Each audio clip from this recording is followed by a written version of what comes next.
Yeah, see, I'm having a hard time hearing you. Oh, sorry, I was on mute. All right. Good morning, good afternoon, good evening, everyone. This is Yassi Mokadam. I'm the Executive Director of the International Society of Service Innovation Professionals. And welcome to our ISSIP Discovery Summit, Hybrid Workplace Opportunities After the Crisis. Thank you all for being here. I will first turn it over to Ulf Veneras, ISSIP President, to welcome you all to this session. Ulf, the floor is yours. Thank you so much, Yassi, and thanks everyone for joining in today. And good morning, good afternoon, and good evening. So I just want to set the stage a little bit and explain what ISSIP actually stands for. So first of all, a little bit background on myself. So I work for Networks, which is part of HP Enterprise, and I'm head of service product management there. And this topic with service innovation has always been very close to my heart. And when I had the opportunity to join ISSIP, I really found it being a unique organization in the sense that it provides the bridge between academia and industry. And I haven't really seen any other organizations doing that. So if you look in the middle of this picture, the goal of ISSIP is really to drive that thought leadership in service innovation, all the way from academic discipline to working with enterprises and help them be more innovative in the area of service innovation.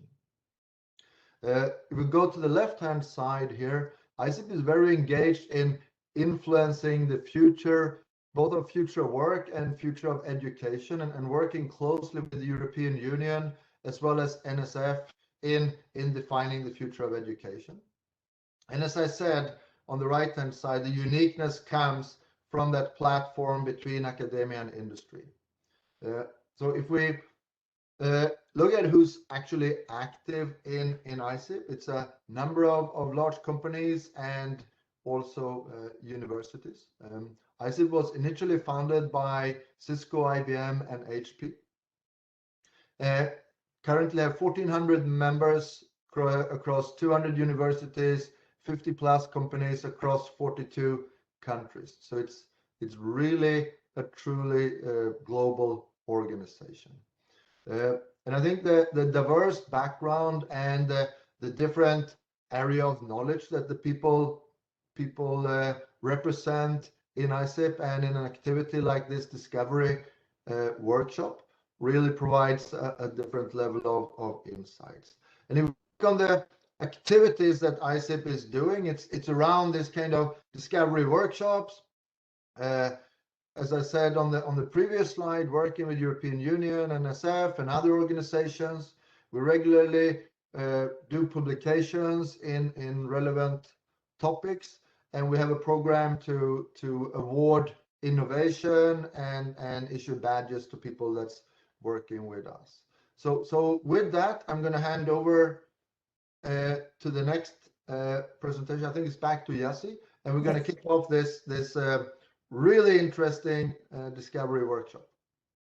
Thank you so much, Ulf. I would like to first thank our wonderful presenters. You can find more about their backgrounds on our website, but they'll each do a brief self-introduction when they speak, so I won't take the time to go through that here. But I'm very grateful to all of you for having accepted our invitation. I also would like to thank our sponsor, Cisco Systems, for their wonderful support of this event and many more in ISSIP. And I would also like to acknowledge our organizing team, Jennifer Lofton, Gonzalo Salguero, Alice Pollard, Annie Hardy, and Savannah McCamey from Cisco Systems, and our wonderful past president, Gerhard Gütergen from Aachen University. Without their help and leadership, this wouldn't have been possible. So thank you so much. Okay, I'm having difficulty. Oh, there we go. Also, you have received a couple of notes about a post-summit ideation session. This is being facilitated by Alice Pollard from Cisco. With the idea of this ideation session is to turn the content of this Discovery Summit into publications that promote thought leadership of our members. So all of you have the opportunity to join us. We would like to create a white paper. Dr. Gerhard Güdergen will be driving the creation of a white paper. And if we have enough volunteers contributing to a book, Annie Hardy is leading that effort. So all three are members of our strategy council, and I'm delighted that they're leading this session next. So if you're interested, Alice is who will facilitate this session is here, and you can text her directly to get details to join that session. So we have a tight agenda today. We have two panels, one on human experience, integrating tech and well-being. I have the honor of facilitating that session. And then panel 2, digital transformation, optimizing the new workforce. PK Agrawal will moderate that session. We have a lineup of great speakers in each of the sessions, and we'll ask each presenter to do a self-introduction. So, you know, I won't take the time to do that since we have a tight schedule, and in panel 2 also, that'd be the same. I'm having difficulty. Oh, okay. So before we go into panel 1, let's take a quick poll to just see the temperature on what this audience feels about remote work. So please go ahead and take this poll.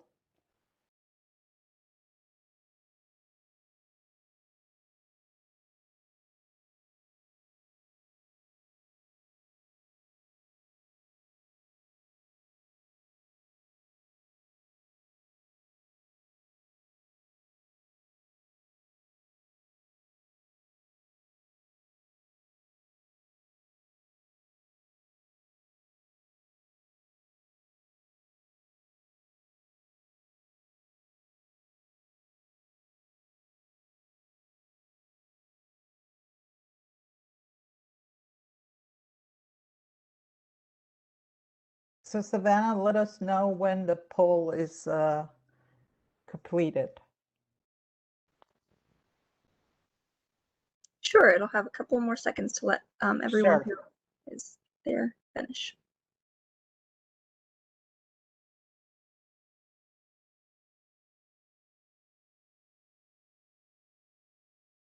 And here are the poll results.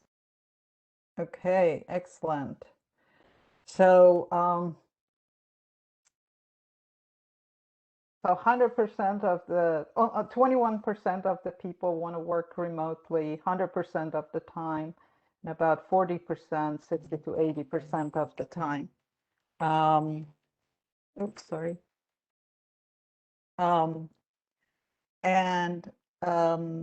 So this is very reflective of actually the wider sentiment in certainly in the US and developed economies. So thanks so much for taking the poll.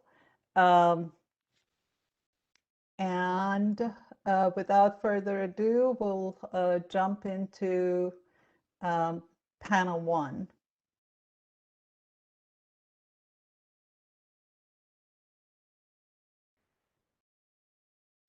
So I have the distinguished pleasure of moderating this panel. This panel is about the human experience of remote work and hybrid work, how we integrate technology into the well-being of workers and create a superior work experience. So the COVID-19 really turbocharged what was already a trend that had started about a couple of decades before, and that's remote working. However, that trend was going really slowly. And the main reason for that was that productivity would suffer. And the global experiment on remote working really showed in many areas, actually productivity did not suffer. Not only did not suffer, in some cases even increased. So 15 months into the pandemic, it is a almost foregone conclusion that hybrid work model is here to stay. And the question right now is not the issue of productivity, but really, especially for knowledge workers and in certain sectors of the economy, is how to balance remote work and in-person work. So there was a report out of McKinsey late last year, that actually outlined the areas, all the sectors, and where remote work was very efficient. And the four top areas that were identified are professional services, information technology, finance, and insurance. But even within these, that productivity was upwards of 80% within these sectors. But even within these sectors, there were certain tasks that didn't lend themselves to remote working. So it's really at this point on top of mind for a lot of executives, what is that right balance between being out of the office and being in office to get work done, both for individual workers and teams and organizations as a whole.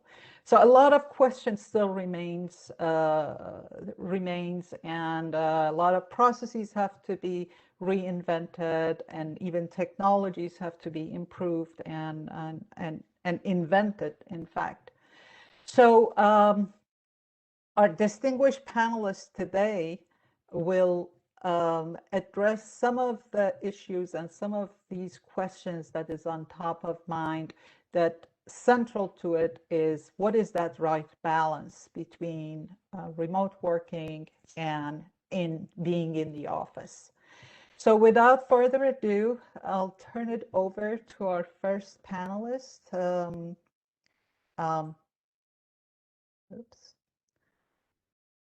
Dart Lindsley, who's the head of Global Process Excellence for People at Google. So Dart, the floor is yours. Thank you very much. Thank you, Yasi. Thanks for the invite to be here. Thank you, Ulf. First of all, and also thank you, Cisco. Cisco is one of the world leaders in people practices. Not everybody on the phone may know that, and also a pioneer in hybrid work. So I really appreciate the invite to be here. I'm the head of People Process Excellence at Google. I've been here for about 4 years. Before that, I spent 18 years at Cisco, where I was the head of business architecture. And a lot of the things I'm going to talk about today have to do with, ideas that I was able to come up with while working for Cisco, because Cisco gave me an opportunity to think big for years. I'm not going to present slides. I think what I'm going to be talking about is a framing of this discussion based upon a set of, I think, first principles that I've really come to believe in, and that I believe change the way we think about the relationship between work and workers. So here's the set of assumptions I begin with. First of all, I believe that every company serves a multi-sided market in which employees are a customer forming one side of the market. And traditionally, HR has seen workers as an input to production solely. And so this is a fairly fundamental reframing of what an employee is. An employee is also an external customer who receives some kind of product or service from the company. Well, then the question is, what's that product or service? And what I would say is that the experience of work is the product that businesses sell to employees.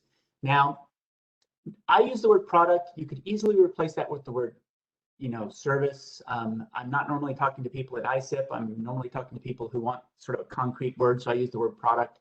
I'm probably going to keep doing that throughout the rest of this conversation. So experience of work is a product that companies sell to the employee customers. So we should be using methods from product and service design to build the kind of people that work really want to buy.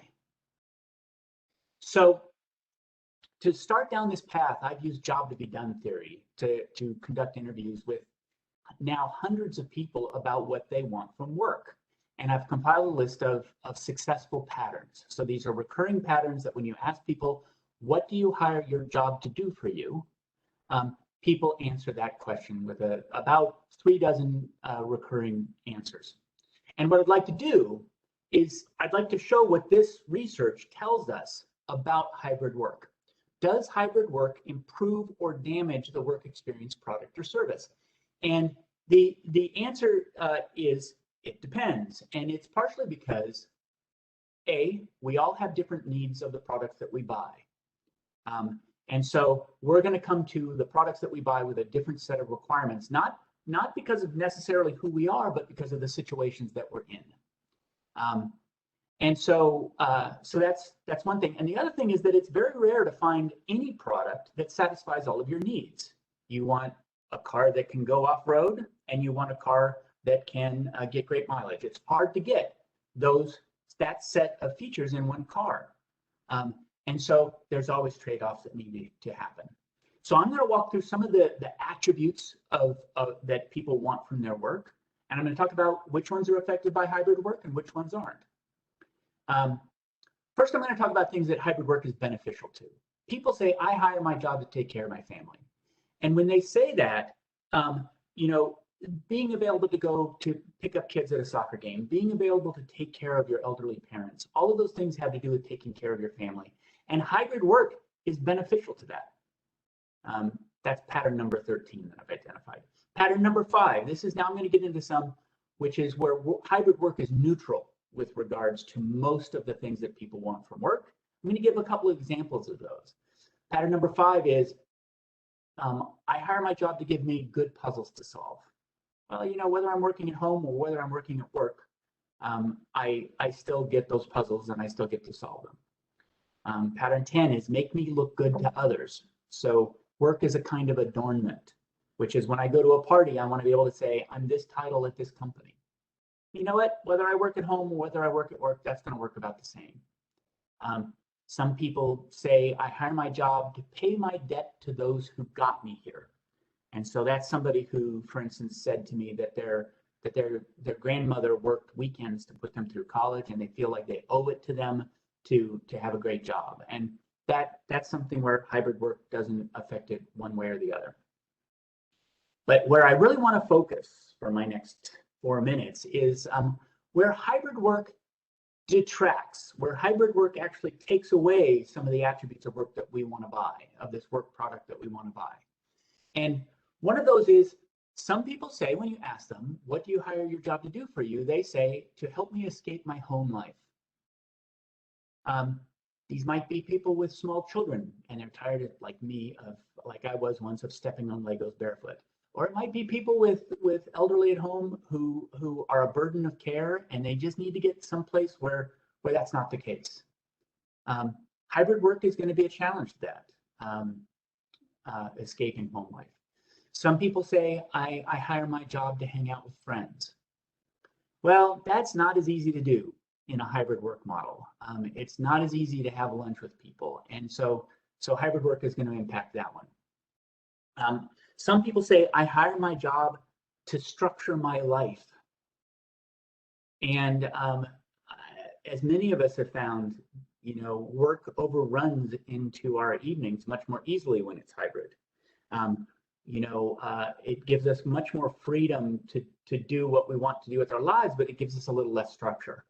And so hybrid work is gonna be hard on that attribute of work.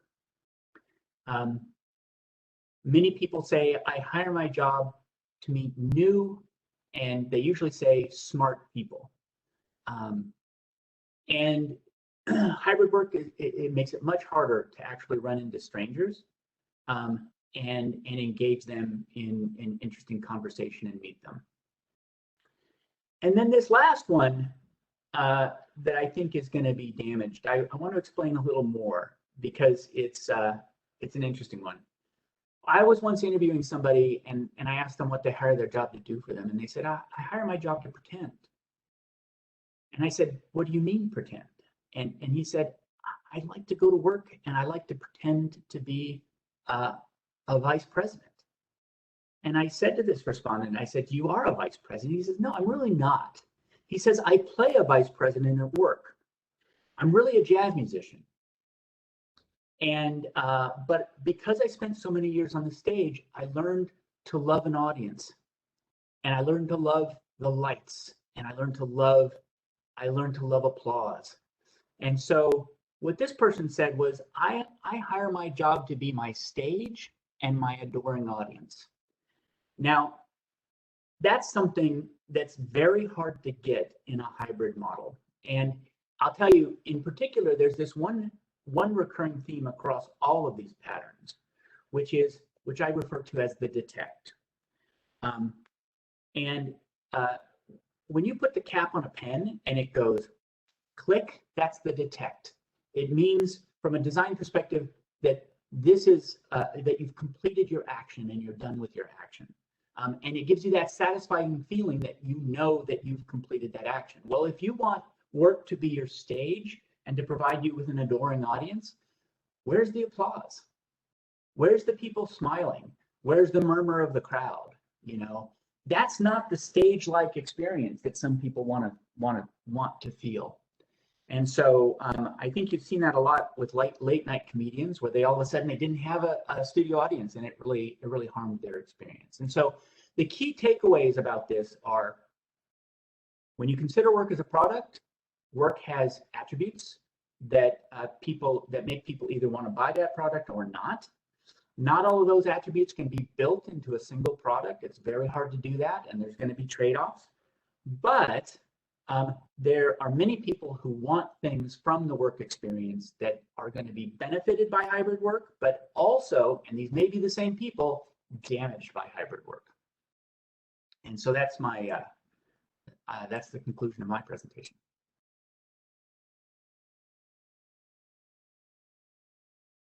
Thank you so much, Dart. We'll have a Q&A at the end. If you have any questions for Dart and others, put your questions in the Q&A or chat. Next is Minnie Croak from welcome, Minnie. I'll turn the floor over to you. Please take it from here. Thank you, Yasi. Hi, my name is Minnie Croak. I work at Splunk. I am responsible for people operations. And I think Dart's presentation. It was very thought-provoking for me as an actual practitioner inside of a company. And what I do every day is think about employee sentiment. What does it take to deliver what we do from a people perspective? And I think, my discussion today is really more about the practical day-to-day things that we see. I think Yazi, when she kicked off the panel, talked about how the future of work was already happening to us from a demographics perspective, technology, the way work gets done. We also see a global impact to the way that work has influenced people. And so, what we've realized as a practitioner every day when I'm talking to employees and executives and leaders inside my company is that, the pandemic certainly accelerated things in a way that we certainly, I would be honest, weren't necessarily as ready for as we expected. We're learning a lot. And also, I would just say on employee sentiment and in terms of the future of work, I actually don't talk about hybrid work anymore. What I talk about is distributed work, because we have remote employees, we have office employees, we have people who are going to be between those things. And the truth is, the way that I think work is being looked at internally is we expect that everyone's going to be remote, hybrid, or in the office at any given time. And so I've sort of started thinking about how do we deliver what employees need from us from a technology as well as, from a well-being perspective. And it completely changes everything we've done in HR and in my profession. I would hazard to say, just like the Industrial Revolution, went from being agrarian into this industrial world, I think we're at a very pivotal point today too, in the way that we think about work and how work gets done. And I would tell you that there's so many things we don't know. And so what I'm going to start off with and end with is the challenge is trying to understand how to make this all work. We have over 5 generations in the workplace, all who want different things. We have people all over the world. Majority of companies now are extremely global. Even a small mom and pop shop business can actually be quite global. And trying to understand how to manage this is probably our biggest factor. Employee sentiment has risen to the top. I think in my profession and in talking to my colleagues in other companies, understanding what our employees need from us has become probably my number one factor. And it's interesting that it's almost like we're putting human back into human resources. And, we now refer to ourselves as the people organizations. And that sentiment is really important. So you'll see that most companies have now changed the way they get insights and listen to their employees. And what we're finding in general terms is that the sentiment's changing. And I think, and it changes regularly. We do surveys on a regular basis at my company, as most do now, from what I understand. And asking questions 6 months ago and asking those same questions today is also, we're getting just different kinds of answers. I would hazard to guess that the pandemic and where we've come from and where we're going to will continue to change. As we've started opening our offices around the world, we then send out a survey and sentiment to ask employees, how do you feel about coming back into the office? And I can share with you that there's a difference between the sentiment they have and the action they're taking. Just to give you one quick example, we are opening an office in Asia.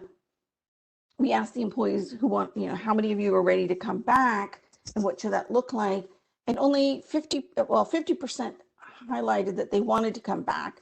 But then when we measured and we're watching and tracking who is coming back, we found really interesting behavior. Less than 30% were actually coming to the office.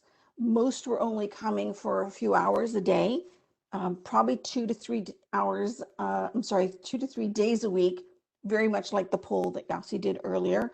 And then we were trying to understand, well, what's happening? What is going on while they're in the office, and what are they using this space for, and the productivity that they have there? And we're discovering lots of things. I would love to tell you that I have the understanding of what this is all going to look like. And what we've come to conclusion with at my company is that we plan for about 50% and we leave 50% very agile so that we can change and shift as we need to. Some other things that I would just quickly highlight is we're also realizing, because employee sentiment is so high, that how we lead and manage our employees now is changing dramatically.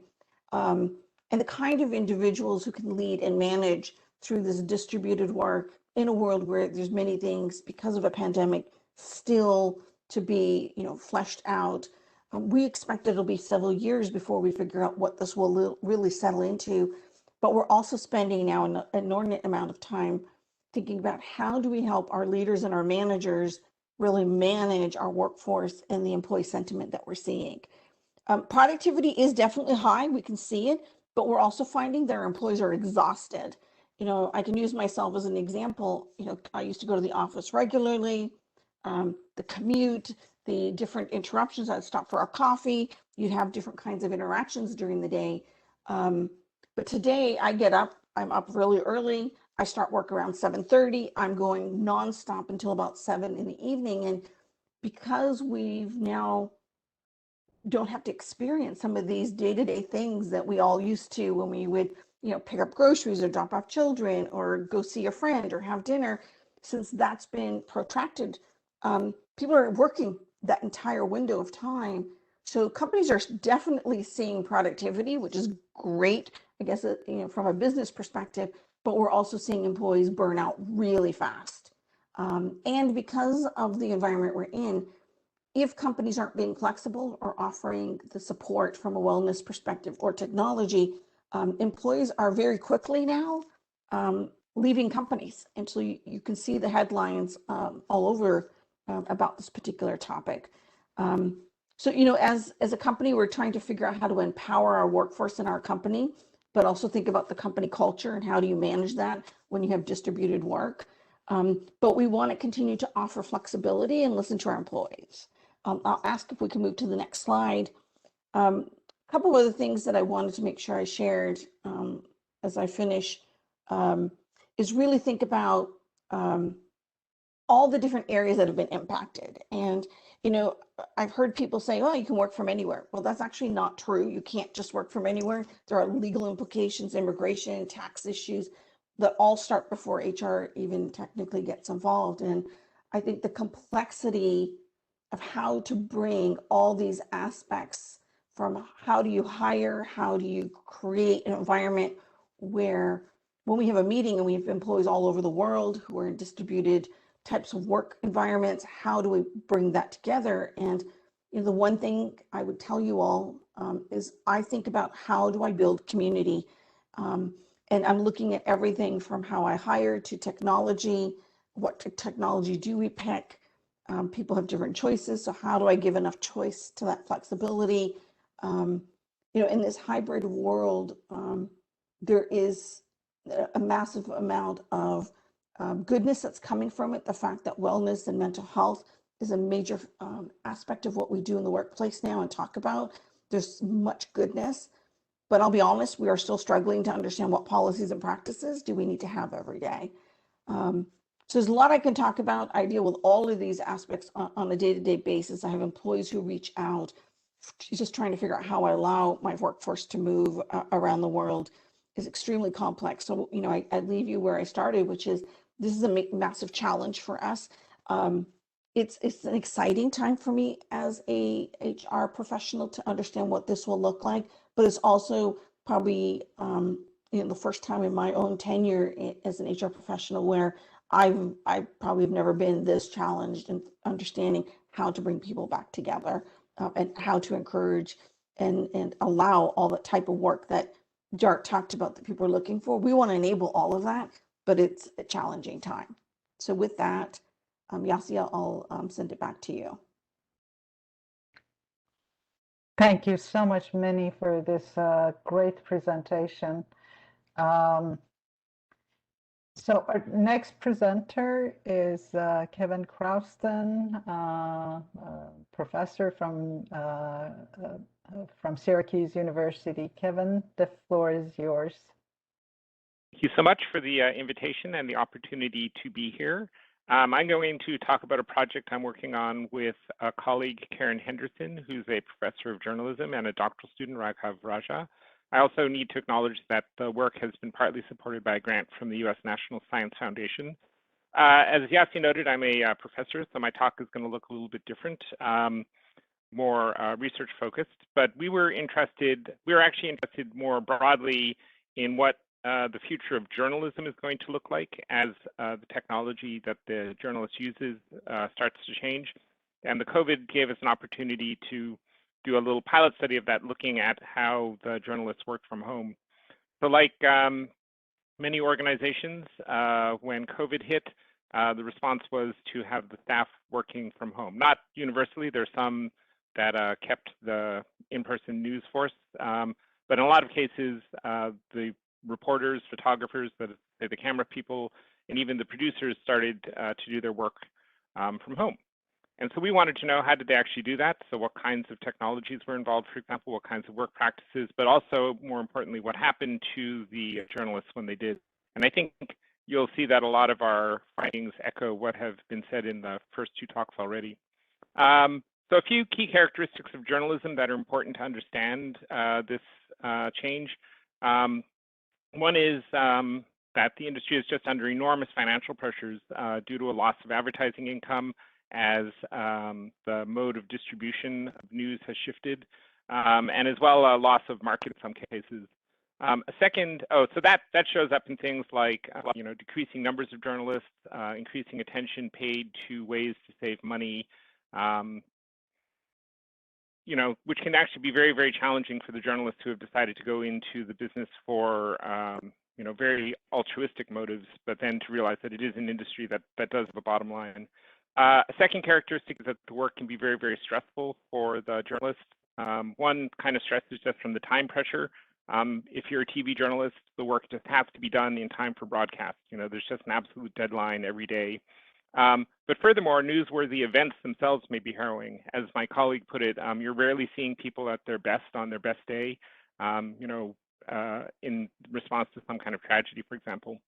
So that puts a lot of personal stress on the workers. And of course, the final point is that a lot of the craft of journalism is actually learned on the job. So how you take the raw material and turn it into a compelling story. And a new journalist traditionally starts off in a small market where they are learning these skills and then works their way up into a larger market. So being an academic, we drew on theory to try to understand some of these, and in particular, a fairly old theory at this point from Hackman, who talks about the fact that group effectiveness actually is not a single dimension, that there are multiple dimensions. One is that the outputs are acceptable to the stakeholders, which he called production. So the group actually is creating the things it's supposed to create. But then the other two are focused on the people. So the capability of the group is enhanced over time, which he described as well-being, so group well-being. If you have a group that succeeds in producing some output but tears itself apart in the process, it's not a successful group. And finally, that those doing the work, the individuals, experience growth and personal satisfaction, which he called member support. And so again, if people are facing the kind of burnout that Minnie was just talking about, even if they're getting the work done, it's not a successful group. We also drew on past work about telework in particular and virtual teams to try to understand this new work from home situation. And there is actually a very extensive literature starting in the 70s, some of which is applicable, even though the technology has changed a lot. So some of the specific concerns about the technology are not necessarily the same. But for example, as we've heard, the quality of the output, people can do the work remotely, but in some cases there are impacts due to a lack of serendipitous interaction with coworkers. In terms of well-being, a sense that the reduced interaction that the remote members have may harm the development, for example, of trust amongst team members, making the team less effective in the long run. And the remote members may feel like they're left out of discussions and feel overlooked, so not really integrated into the team. And I think that echoes some of the comments that people have made earlier. Another is that telework is often quite isolating, and I think we have all personally experienced that over the last 15 months or so. as has been mentioned in previous talks, the boundaries between work and non-work may be hard to enforce. So, you know, Dart talked about escaping home life or having a structure to life. Minnie talked about ways of burnout. So those kinds of issues are definitely ones that were in the literature earlier. And another important one is reduced opportunities to learn from interaction with others. When we looked at our journalists, we also, I should mention, there's also been some interesting work on the effect on managers. Managers may be in a telework setting, may be reluctant because they feel they're unable to assess the work processes. And in some cases that might be good because it puts the attention instead on the work products, but there is that sense of invisibility of the work, you know, perceived loss of team synergy when your team is all over the place. And sort of echoing what the employees report in telework, that they may feel unable to mentor employees. So armed with that background of prior events, we realized that work from home is not simply telework. For one thing, in the setting that we were studying, everyone or almost everyone is remote, not just a few. And that's important because you'll remember one of the findings about telework is that the remote members often feel cut off and isolated. But if everybody is remote, then maybe people are on a somewhat more even footing. A second is that for many people, it became full-time telework, not just a day or two a week. There is evidence in the literature that a day or two a week helps to mitigate some of the challenges because people actually do have at least some of the personal contact, but full-time can actually be more problematic, and that was the situation everyone faced. And also critically, not any time for training in how to telework or careful design of the process. So it wasn't a considered option, it was more an emergency process. So we actually did two kinds of data collection so far. One was interviews with 10 news directors. So those are basically the managers of the newsroom, and a case study of remote work in a local station. And so as people have commented, this is that production didn't seem too unsuccessful. Reporters and photographers typically worked in the field anyway. They could just take the equipment home with them, start the day at home as opposed to in the newsroom. They might have to interview or attend a news conference via Zoom or WebEx as opposed to going in person, but that was manageable. And it turns out that producers can even produce a newscast from home. And there's actually a nice picture of this that was shared on Facebook of a person named Glenn Weiss, who's an award-winning director directing the Democratic National Convention broadcast from his house. You can see the wall of equipment. And it was interesting that some people actually did come up with these very creative workarounds. So for example, hooking up each of the individual monitors in the studio to its own Zoom channel so that you could basically get on Zoom and see what you would have seen in the studio. Of course, it's not entirely perfect. There's some sense that the quality might have been impacted negatively. You know, with remote interviewing, you may not get the same rapport. You can't, you know, film the same kinds of things if you're interviewing someone on Zoom that you could if you were there in person. There's some interesting sense that some of the costs for laptop and internet have been shifted from the company to the reporters. Well-being, it turns out that the work of reporting is mostly pool dependencies, so the team synergy is not actually that critical of a function, but it does seem like there are less opportunities to build cohesion, and people have already mentioned that, so I'm going to keep going. The real negative impacts seem to be about member support, which remember is individuals feeling like they're developing and learning. Journalists, as I mentioned, learn a lot on the news, on the job, but the news directors don't really have an opportunity to do mentoring. If the person's sitting at home editing the story on their own laptop, then you know, the editor can't, sorry, the news director can't easily look over their shoulder and give them advice. The really reduced interactions with other journalists reduces opportunities for enculturation. And importantly, given the stress of the job, the lack of opportunities, you know, as Dart said, hanging out with your friends or meeting new people means that you're not getting emotional support for dealing with the job stress. So, you know, other people who understand what you're going through and can give advice. The interesting thing is that faced with the apparent success of the work from home, given the fact that the news program did go on the air, many news directors interviewed plan to keep doing it. In part, it seems because of the cost benefits. But it seems clear from our findings that they're going to have to consider very carefully how to address member support if they do so. So some of the things like, getting together in a bar after work, the reporters might, now that it's possible, start to organize on their own. But the kind of, informal oversight and advice giving that news directors used to give seems particularly problematic. And so that would be an area that we think needs to be addressed. So the real takeaways are, and I think this is clear from all the other talks, effectiveness of work from home is not just can you do the work, it's also can you keep the group together and cohesive, and can you keep people happy and able to learn and develop. And work from home, because of the crisis situation, focused pretty much exclusively on the first. And I think the talks that you're hearing today are bringing up the importance of the second and the third. So with that, I will wrap up and pass the floor back. Thank you so much, Kevin, for that very nice presentation. So next on the agenda is Terry Griffith. Terry is a professor at Simon Fraser University, and she's also the vice president of ISSIP. Terry, the floor is yours. Thank you so much, Yasi, and I'm looking for the slides to come up here. Thank you. So as Yasi said, I am very honored to be the Keith Beattie Chair in Innovation and Entrepreneurship at Simon Fraser University's Keith Beattie School of Business. Doesn't quite roll off the tongue the way it might, but I'll share that my first research into remote work started in 1984. So as you can imagine, this has been both an interesting career with the ebbs and flows of people's interest in working remotely and the ideas of distributed teams and all that goes along with that.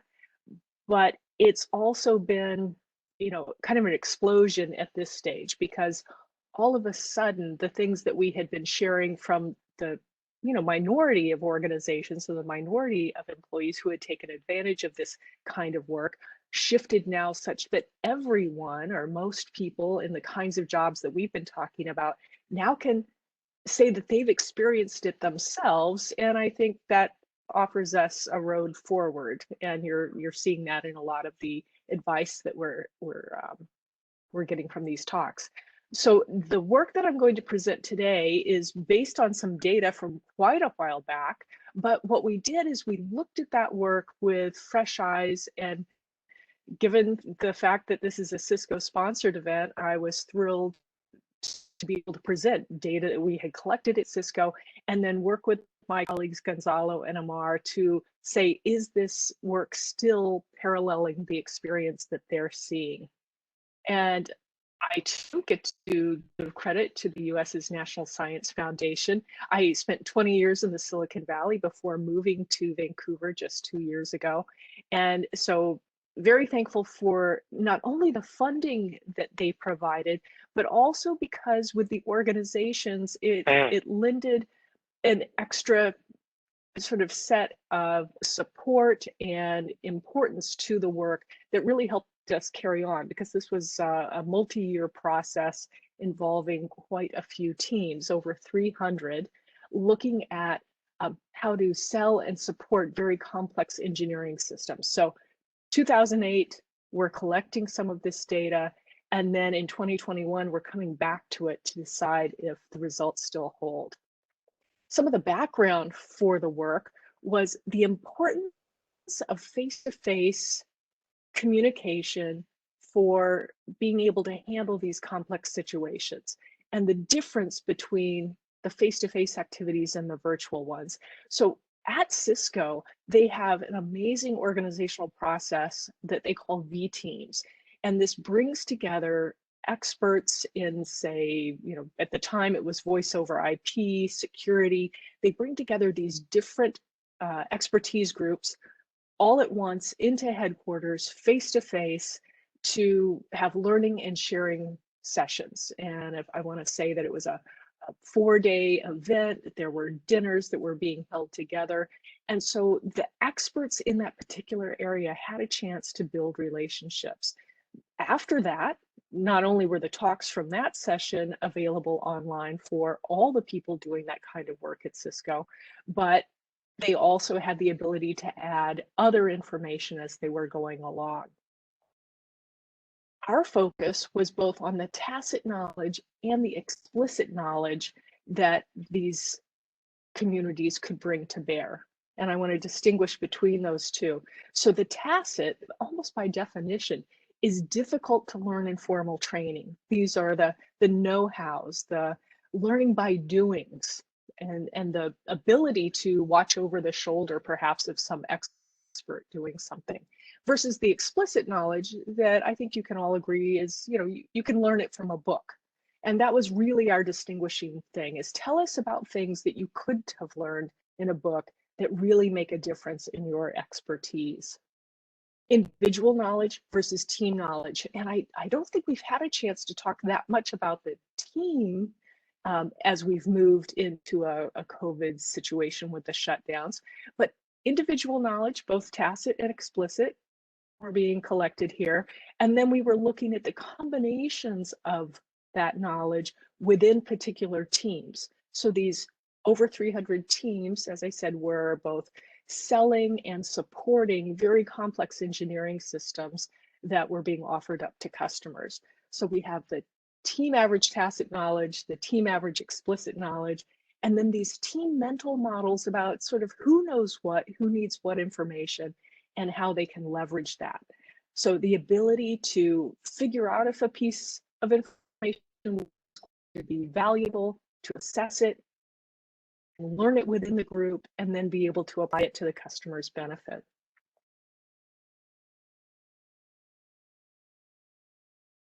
And the 2008 research, I really focus on that satisfaction score. And again, think about a company of the size of Cisco. Even a 0.1 shift in a customer satisfaction score is going to translate into a very dramatic number in terms of future sales. And so this was a super important number. We were able to show that when you ask the team manager, how were these groups doing? Both tacit and explicit knowledge were predictive of what the manager thought about the team. But it was the tacit knowledge that was predictive of the customer satisfaction scores. So my assessment is these virtual team meetings that were bringing these, say 500 security experts together, not necessarily the information that was presented on stage during those meetings, but the relationships that built up amongst those experts such that they would be willing to call upon one another and be willing to respond. And so that was 2008. What do we know now? And for now, besides the fact that Gonzalo and Amar validated the approach and that the ideas still hold true, but also Microsoft offered up an amazing report based on all the data they've been able to collect over the last, I guess it was about a year period they used. And as I look at the graph, you see, February to January, and then you see the strength of the bonds between the people that employees were working with. Obviously, there's a huge dramatic drop-off indicated there in terms of distant networks versus close networks that jumped up. And if you think back to sort of March and April of that first time during the shutdown and how you were reaching out to your team members perhaps more than you might be now. But look at that drop-off. And then their interpretation of this is that you lose these connections and you stop innovating. And this goes back to something that Marissa Meyer said about Yahoo when she canceled telecommuting many years back, is that you can't innovate. Actually, the data doesn't support that point. You can innovate in virtual environments, and you can draw on very different kinds of expertise, but it has to be managed. And Kevin remarked on this, that we first focused on all the differences, and now we're focusing on how to keep the good parts of what we've learned and learn how to do much better in a more formalized way. And so what I'll say about that is what we've seen so far, and what that Microsoft data is showing, is that that was the result of an evolution, not really design practices. Right? I talked about it early on as a cough, that we had crisis online formats going forward. But now we have the time to use this data, really assess what we've learned and now support the individuals in how to design their work more effectively for a hybrid situation. And, I'll go through this quickly. We can certainly talk about it. I try and have something that people can easily remember, since I think everyone needs these skills, that we focus on a target, we think about our talent and the talent that's around us, we look at the technology we have available or that we can gain, and how are we going to mix those together in some kind of a technique that is both supportive of the target and responsive to the times that we're having to deal with. So kind of focusing specifically on these issues, taking a 5T approach to maintain the connections, so not to fall into groupthink like the Microsoft researcher was saying, but how do we design settings such that we keep that tacit knowledge growing? And I think we can think about thoughtful presence. So people say, well, we don't have the serendipitous meetings. We can design those in, either technically or through our talent and technique, making decisions to do that. We can have more person-centric technology. We have all learned so much about how to use video and how to make video less stressful, maybe turning off the self view. Those are the kinds of things that now a huge proportion of workers know that we didn't know before, and we didn't have data about it before. And then very focused action about going back to Dart's comments about what are we trying to get out of work, and thinking about that explicitly. Terry, 30 seconds. All right, sounds perfect. I'm just going to share, many of these organizations are offering up what they know about thoughtful presence and person-centric technology and focused action, all using slightly different words. My call to action is to build these skills throughout the organization, and I look forward to the panel being able to talk about that. So if you want a shorthand version of it, we see in 3D, we need to think in 5T. Thank you so much, Terry. Really intriguing presentation. And our next speaker is David Stanford from Cisco. David, please take it from here.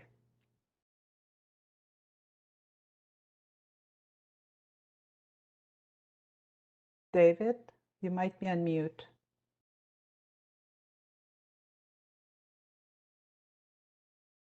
We can't hear David. Yeah. Now you can hear me. Sorry, I was on the wrong audio. I was saying I've been at Cisco for 21 years, and for the past 15, I've actually been a remote worker. And so there's been different challenges as we get through this. And I lead a team in the Cisco Customer Experience Chief Technology Office that's focused on breakthrough innovation. And one of the things we really want to do is focus on digital transformation for our employees, our customers, and our partners. And one thing that to keep in mind as we go through this, we're trying to shape the way the industry evolves when it comes to hybrid work. So we'll talk a little bit about what we're seeing, what the technologies are that we're using to evolve this. And one of the most important things that I see is work happens anywhere. Work isn't a specific place. It can happen anytime, any place. We're connected to people around the globe in different time zones. And the pandemic has reinforced this more than ever. Hybrid work is no longer just, something we aspire to in the future. It's something we're doing now. It's something we have to do going forward. It's the way that things are going to happen. Some people are excited that we're starting to see, a chance to go back to the office, while others, want to continue working from home. If you look at the poll that was sent out earlier, 0% of the people said they don't want to work at home for some percentage. So it's really going to be a mixture. And one of the things to keep in mind is digital delivery is important. We have to offer a seamless experience. And at Cisco, we've been in this business of networking and collaboration for a number of years. We consider ourselves customer zero when it comes to hybrid or remote work. And, for the better part of my career, I've seen a lot of the challenges. I've seen a lot of the positive pieces.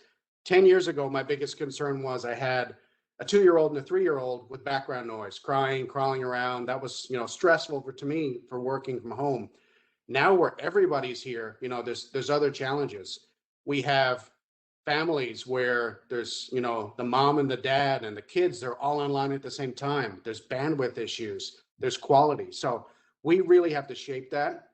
And we also have to keep in mind that, companies, IT organizations, we're already on that path. We've been doing this, but some organizations, some companies, they weren't even started when the pandemic hit. And really this has forced them to kind of look at where they need to go. Schools, hospitals, retail, the industry has drastically changed. And some of the things that are top of mind right now, as we start to, gradually get out of this pandemic and start to look at hybrid work and how we go back to the office, right? How do we continue to support our remote employees? How do we offer them an experience that's better than in the office? And yes, that's possible. I mean, how many meetings have you been on where, you didn't have the chance to speak, or everybody spoke at the same time, or, you just didn't have the opportunity to give your point of view? We need to make that better. And some of the technologies I'll show you we're working on and that we've actually released will do that. We also have to plan a safe return to the office. So there's a lot of local, state, provincial, government regulations that we have to follow, and we have to make sure we have the right guidelines. This could be anything from social distancing in the office, alerting, teams to cleanups, making sure rooms aren't over capacity, really making it easy, and, delivering intelligent work experiences. This has been mentioned in a few of the different, presentations so far. This has changed the way we work, but also it's put a strain on work-life balance. And really, we had that commute in the morning, or we had that coffee break. A lot of folks now I've seen since the pandemic has started, they've been in 12 hours of calls, back to back to back. It shouldn't be just on the person to say, okay, I need a break. We should have our tools and our intelligence to come back and say, hey, you know what? You have an engineer, or you have a marketing person who's been on calls, they haven't had a break. You need to look at that. You need to offer them an opportunity to de-stress, not to burn out. So there's a lot of technology that we look at that are going to help do this. And so, our blueprint for the hybrid workforce really contains 4 areas. The first of them is around seamless collaboration. We really need to make sure that, like, we empower remote workers to have the same experience as on-site workers. If we want to join a meeting, someone wants to share, participate, we want to make sure they can do that.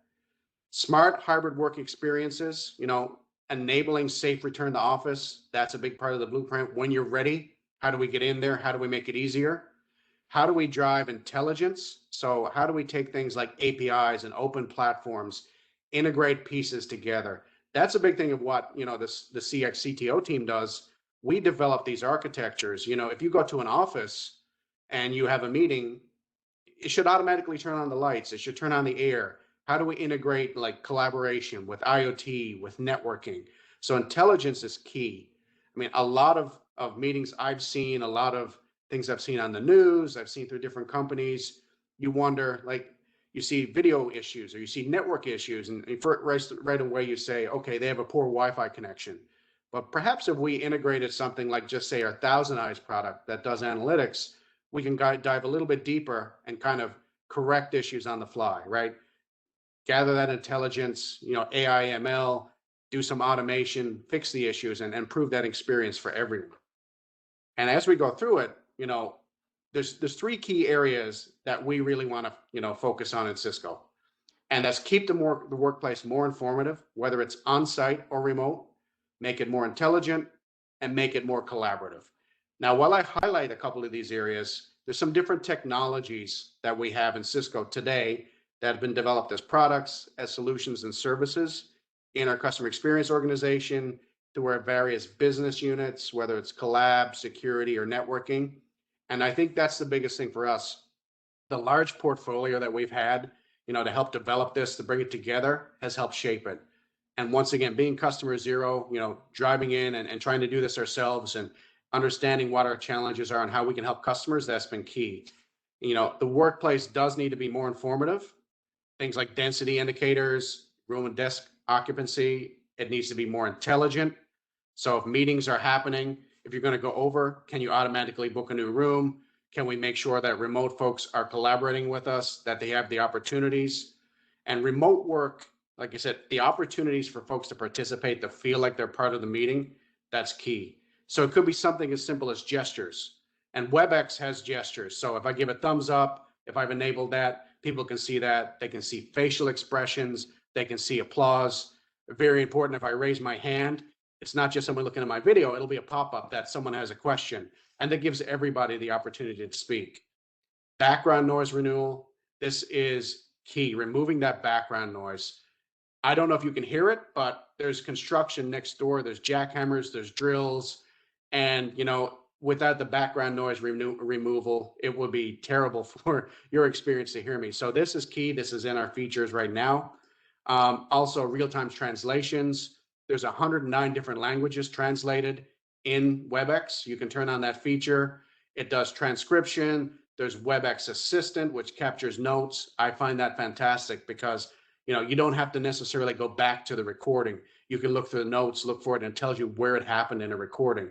So there's a lot of things that we're doing in Cisco with our products, but also trying to integrate these in solutions to make it easier. Slido was one of our recent acquisitions, and this is all about polling. So you'll see some things coming out.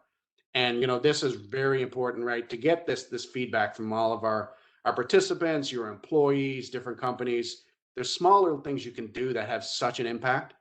And the one thing that we see on this, the CX CTO team is that small ideas, small innovations can have the biggest impact. So something as simple as a thumbs up gesture can change the way we do our work. And so 4 of the things I want to leave you with, right? I wouldn't say hybrid working is the next wave. It's here.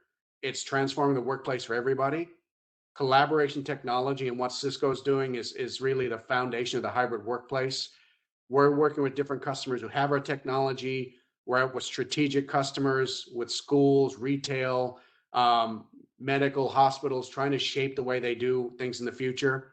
It'll be multifaceted. So it's not just, like you said, about video conferences. There's networking, there's security. And, one of the things you want to make sure is when you're having these calls, when you're doing things internally, it's secure, it's compliant, it's easy to use. I've spent a lot of time in my career traveling. Over the last, 5 years, I think 50% of the time I traveled, I spent a lot of time in airports where I had to connect to a meeting. I'd have to log in. I have to put in my password. I have to authenticate. Then I had to do the app. We're doing things like passwordless. We're doing things like duo, authentication, doing apps that we can click a button and join. So we want to make sure it's simpler for anyone who's remote, whether they're at home, on the road, at their kid's soccer game, they can connect and do that. And, strong returns will accelerate change. We've seen the push over the last year and a half around the pandemic. Of course, it's had its challenges, but we've learned a lot and we will continue. And this is not just something that we're shaping to say return to office. The future of work is past when we get back to the office. So we have to continue that experience, allow employees to be connected to their managers, allow teams to connect to each other, to collaborate, to share ideas. And that's what we want to do at Cisco. And, we're very excited the way things are headed.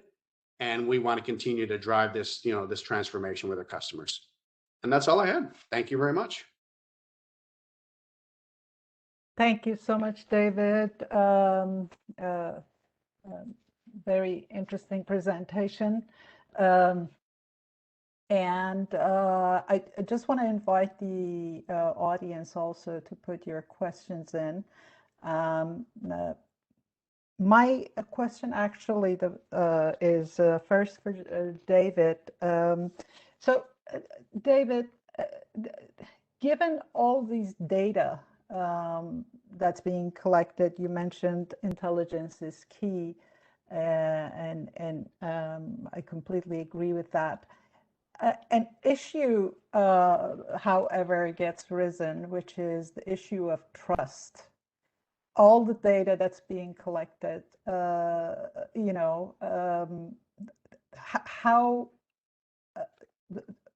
does Cisco manage that Big Brother is not watching you? Yeah, no, absolutely. And I think, data sovereignty, looking at what we can collect, how we collect it, we have to actually, allow our customers to opt in. If it's our customers or partners that are doing WebEx, there's certain things we can collect, certain things we can't. And, Michelle is on this panel as well. And she's very well versed in security. I don't know, Michelle, to put you on the spot, but you might have a better take on that than me when it comes to security. So if you want to chime in here too. Yeah, Hi, David and, yeah. and team. I'm actually going to speak to this in my presentation Yeah. in the next panel. It's a big part of it. Yeah. Yeah. Yeah, great. Thank you so much. And the same question actually for Mini and Dart. I'm sure your companies are also have access to lots of data. So how do you manage that trust between employee and employer? And do you see that as an issue at all? This is Minnie. It is an issue because I think employees want to know, what are we using their information for? And privacy laws are quite strict around the world. They're actually getting more, more specific in terms of how we use employee data. I think we do a lot of communicating about what the purpose of the information is. We do collect the information in more aggregate, so you can't necessarily get down to the granular individual. I think Dart probably can speak to a lot of the studies I know that Google has done. It's really done more from an aggregate understanding of what's the behavior. So it's not necessarily about every single individual employee. It's more about the collective behavior. And then as a company, we kind of have to decide, at what level, how far down do we want to go? What are the different factors that we want to look at? And, because we do collect, we do have a lot of information about employees. There is lots of analytics in the people space now. But really the idea is to do what most of the panelists here do, which is study it and really understand the sentiment and to do it often. But we do it, and we're just very clear with our employees about how we will use information and, how it helps us make decisions. So transparency, what I'm hearing is transparency is key. Yeah, absolutely. And I'm not qualified to answer that question. I know a study's been done, but I don't know I don't know what the outcome is, and I don't know if it's public. Yeah, I think, Yasi, to add on, people analytics is now a huge area within most companies that they're really looking at their own people data. It could be about everything from locations to what's happening during the pandemic. We'll start, actually, once our offices start opening, we are going to be using multiple resources within the company that we have, very much like what David and others were talking about. It's not one system. We actually look at lots of different data sets and then bring that together for insights to help us make decisions. So this is something that, especially in high tech, we see a lot of companies doing this. Okay, excellent. Thank you so much. This is more for Kevin and Terry. So in your research, did you how did you look at skills, new skills that need to be developed, in this hybrid distributed workplace, as Minnie said, having to have thoughtful presence. How do you see skills shifting? So Terry, I'll call on you. All right, fair enough. The skill that I'm wanting to share with folks the most is about how to think across their talent, their technology, and their technique, and to bring those things together. And the idea that there is no one silver bullet, that just having the perfect technology isn't going to be the thing. Just learning, how to be the best at WebEx or whatever video tool you're using isn't going to be the thing. Really bringing it together, and even as a team, given so much of our work is taking place as a team, learning to negotiate with the team about how we are going to get that work done. Are we going to have core hours where we're available to one another, instantaneously, as if we were sitting next to one another in the office? But how are we going to negotiate those changes across the skills we have, the technology we leverage, and the processes we use. That to me is the most important skill. Mm. And So- Kevin, yeah.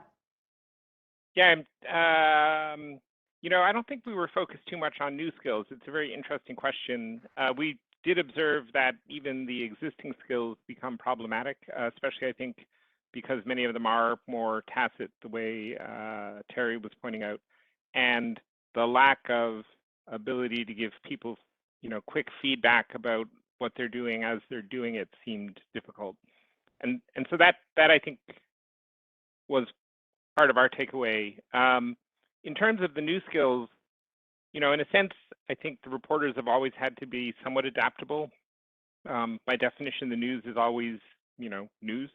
But learning, for example, how to interview somebody via a WebEx call or a Zoom call, as opposed to, being face-to-face and in the same environment, was definitely something that people had to do. But, I'm not certain that the reporters viewed that as a unique challenge.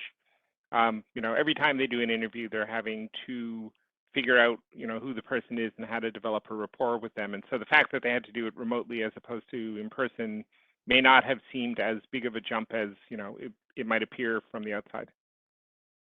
Okay, excellent. And the other side of that coin, Minnie, what kind of trainings are you putting in place to develop these new or honing existing skills? Yeah, I think it's probably the $1 million question that we're all trying to get to, certainly in my company and in others. What we're hearing from our managers and from our employees is that they want help. I guess to a lot of what Terry and Kevin commented on, it's not that it's evolving the skill set and just being able to help people to think broadly and to set some guidance. And especially right now, it's hard because it's still changing, right? It's with the pandemic, there's just so many rules still changing in how we can get together and what does that look like. For us, the focus is resilience, how to be agile in the environment, providing enough tool sets or guidance, a little bit like what Terry described, as to here are all the ways that you can think about your team and how they operate, or how you can operate in a very global distributed workforce that you might have as a manager. So we're trying to provide some framework, I'll call it.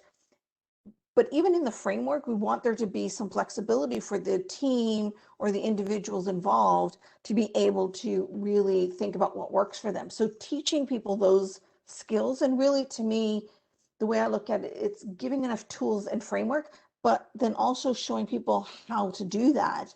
And in fact, one of the projects I'm going to work on later today is exactly this. And we're going to look at it from the people team. So the HR team, we're going to kind of do this exercise for ourselves and even think like, is it okay to be remote? What jobs can't be remote? Because even that, like, I would tell you, and I know that the head of HR would tell you, that we believe pretty much all the jobs in our sphere could be remote. But I also know that there's managers in my team and in our organization that may not completely get there. So really just setting that framework, we're going to work on that. I'm going to work with somebody on my team to come up with what could that look like, help the HR team do that in the next few weeks. And then we want to present that as a sample or an example. So we're looking at framework around this. We're looking at rethinking all of our manager and leadership training and development to really think about how do you build soft skills to help people understand how to have the conversation. So in the end, I think to answer your question, we want to teach people how to have these different kinds of conversations and figure out how to come up with what works best for them. Excellent. Thank you so much. And I have a ton more questions, but yeah, go ahead, Kevin. So I was recently involved in a paper about a company called GitLab, which runs GitHub, which has the unique property that it is entirely remote. There is no physical location. everybody who works for the company works remotely. And one of their takeaways is, and I think this echoes a lot of what we have found with remote work, is that you have to be much, much more explicit about things. Things don't just sort of happen. You have to explicitly plan them out. And in GitLab, one of the ways that happens is by having the GitLab handbook, which is this document which is actually on GitHub, not surprisingly, that describes literally everything about how the organization works. You know, the processes for things, you know, the expectations, and that is a public document. So you can actually just go to GitHub and you can, you know, just page through the document. And so I thought that was a very interesting response to this problem of remote work. And it echoes, I think, what Mimi was saying about, you know, wanting to be thoughtful and actually plan it out. So they have really thought through every process and documented it so that there's no misunderstanding about how something is supposed to happen. Excellent. Oh, and the fact that you can actually just go and read their document, I think, is really interesting. You know, they're really living a very open experience. Excellent for that pointer. Now, I have a ton more questions, but we are running out of time. Unfortunately, I don't see the Q&A on my screen. So I don't know. There don't appear to be any questions in it at the moment. There's been some nice discussion on the chat, though. Correct. Okay, excellent. All right. So with that, Somebody yes, did Yossi? post in the chat that they have a question if you want to call on him. yeah, Alex, you want to just one last one? Sure. I just wanted to throw in a word for the people who are not like us. I noticed that it's not a very diverse group, and I include myself in the undiverse set. We're knowledge workers, professors, researchers. While I've been listening, there's been a person in our house who's helping us clean the house, who comes every week. The gardeners are coming later today. Back at the office, it's almost all empty, but there are people who are keeping it clean and that are making sure the servers are up and running. And as we go through the day, I hope we'll also think about the workplace experience for those people and how to make sure that it doesn't become second-class citizens where there's all this new cool stuff that we can do and new thinking we can do about the workplace experience upgrades for knowledge workers. And I fall prey to tunnel vision on this myself, but you know, I think there's a lot we can do to improve their workplace experience as well. And Right. I'm wondering if the panelists have thoughts about that.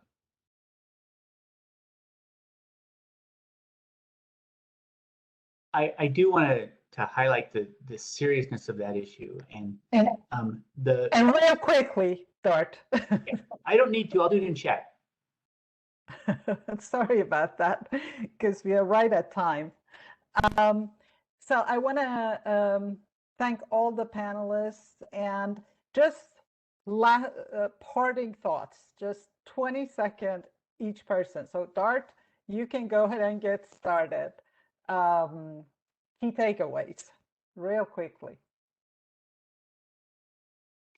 Come back to me. Okay, Minnie? Well, the future of work is here, and we really just need to figure out how to work in a more agile and flexible workforce, and there's a lot to figure out. Mm-hmm. Kevin? So a lot of attention is just on can we do the work, but we need to be paying attention to the impacts on our groups and our teams and our individual workers at the same time. So it's nice to hear that theme coming across a lot of these talks. Mm-hmm. Terry? Take the opportunity to learn from all the pain that we have been going through. And those of us in the large organizations, no doubt you'll have entire teams doing that. But in all our communities, share that individuals, teams, small, medium-sized enterprises should also be taking a kind of a stop, look, listen moment and learning from what has happened. Thank you. David? I would add that, you know, we need to leverage the lessons we've learned and the technology we've created, not just to promote, but drive inclusion and diversity for everybody globally. Excellent. Dart, you want me to go back to you? Yeah, thank you for giving me a sec to think. I thought a lot during this call about how work is a creative medium. And when we were talking about tacit knowledge and the ways in which people come to work, that we need to make it a creative medium that's workable, not like stone or like fresco, but more like clay. And I don't know what that means yet, but that's what I was thinking about. Wonderful. With that, thank you all so much. I think just before we go into a quick break, we have another poll. Savannah. Yes, Okay. the poll is open to your right. Okay. So officially the break is starting, and please take that poll. Thank you so much. Thanks, everyone. We'll be back at 9:35. The next session will start at 9:35 sharp. So feel free to get coffee, take a little break. And also for those of you who would like to join the next session on ideation for thought leadership, please contact Alice Pollard. Alice is on the call in the session. And Alice, you want to say hello? Hi, everyone. Yeah, please let me know if you would like to attend. It's going to be a great session and an opportunity to really contribute and, a lot of the great insights that we're hearing. So just let me know and I'll ping you through the invite. The session starts at 11:15. It's a 90-minute session. Excellent. Thank you, Alice. So I am Alice. All right. I'm going to take a 2-minute break.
Hi, Yasi. Can you see me okay? And hear me okay? Just a quick check. You look good to me, PK. Yeah, okay, great. Yeah. I'm here ready to roll. Good first half. Everything went well. Yeah, everything was smooth. I couldn't Morning, hear you, PK. PK. I'm sorry. Yeah. I couldn't hear you. Now I was just doing an audio video check to see if I'm coming clear and visible Yes. in Yes. my best looking face. I put makeup on and everything.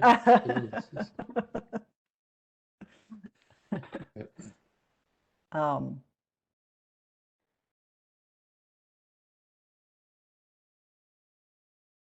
Went well. Everybody was 2 point. Very, very snippy presentations. Yeah, so we're on the roll. yeah, great presentations, presenters, great conversation. Yeah. Good topic. Actually, I like the topic. It gives a lot of food for thought as we are all trying to reshape our workplace, you know. Yep. And interesting, the poll actually, the results of the poll, 71% say trust between employer and employees is going to be a key differentiator for hybrid work and distributed work. Yeah. So we'll give it another minute and we'll start right at 9:35.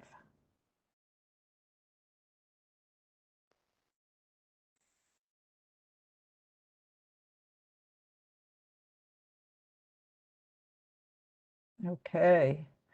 PK, shall we get started? Great. Okay. So can we see the panelists?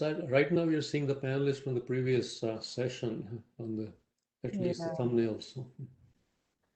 Once you begin speaking, the new panels will show up at the top. Feel free to use grid view, which you can change to grid view by using the layout button at the top right.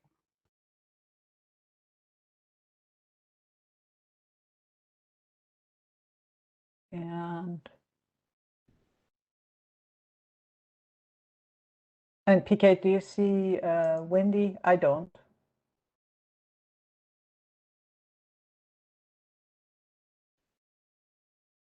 Can you guys hear me? Yes. Okay. All right, so are you good to get started? I'm happy to open up. Okay. Let's Okay. roll. Welcome back, everyone. Thanks for taking the poll. So 71% of you say that you strongly believe trust is going to be a key differentiator in future of work. So it is my distinct pleasure to introduce our next moderator, PK Agrawal, Dean of UC Santa Cruz Extension. For those of you who don't know PK, he was also a former CTO of State of California. So with that, PK, the floor is yours. Please take it from here. Okay. Yasi, thank you so much. Great first half. And let's see if we can make the second half as exciting, which I'm confident with the panel we have, it'll actually happen. I want to just take a moment to thank Cisco for sponsoring this thing. It's companies like Cisco that make these things happen, this sort of knowledge exchange. So do take a moment to, thank Cisco if you have a chat available to you. So look at the title, Optimizing the New Workforce. The keyword here is optimizing. So what does that mean? That means, are people productive? Are they happy? Can you attract the right people? Is the infrastructure there to support the remote workforce? Is the security there? Is the data sovereignty issues there? And I'm sure you can see on and on about the number of things that have to happen to optimize this new workforce. And I guess using a very old metaphor, it takes a village. And folks, the village is here. That's what this panel is all about. It'll give you different dimensions of what this new optimized workforce would look like and what are the challenges, what do we all have to do collectively. And in some ways, when we do this webinar together, I'm sure you're seeing some gaps. These are all of the kind of things we have to optimize. So without further ado, we're going to delve into it. We have 5 presenters, and I'm going to just ask my presenters to limit their presentations to 9 to 10 minutes each, so we have time for Q&A. And with that, I'm going to ask Wendy Bellomini, who's a Vice President Director of IBM Almaden Research. Wendy, welcome. Hello, can you hear me? Yes. Okay. All right, so PK started by talking about optimizing work. And I'm going to kick this off by talking about skills and how we optimize the skills that we have in our workforce to adapt more quickly to the changing needs of our firms, and vice versa, to adapt our firms to the changing needs of our workforce. So there's really been, as we've all observed, a fairly massive disruption in the labor market over the past year and a half due to COVID, which is kind of running on top of what was already going on in terms of disruption in our workforce because of new technology. So both new technology like this that's enabling remote work and other kinds of new technology that's changing the work that people do and the types of work that have value.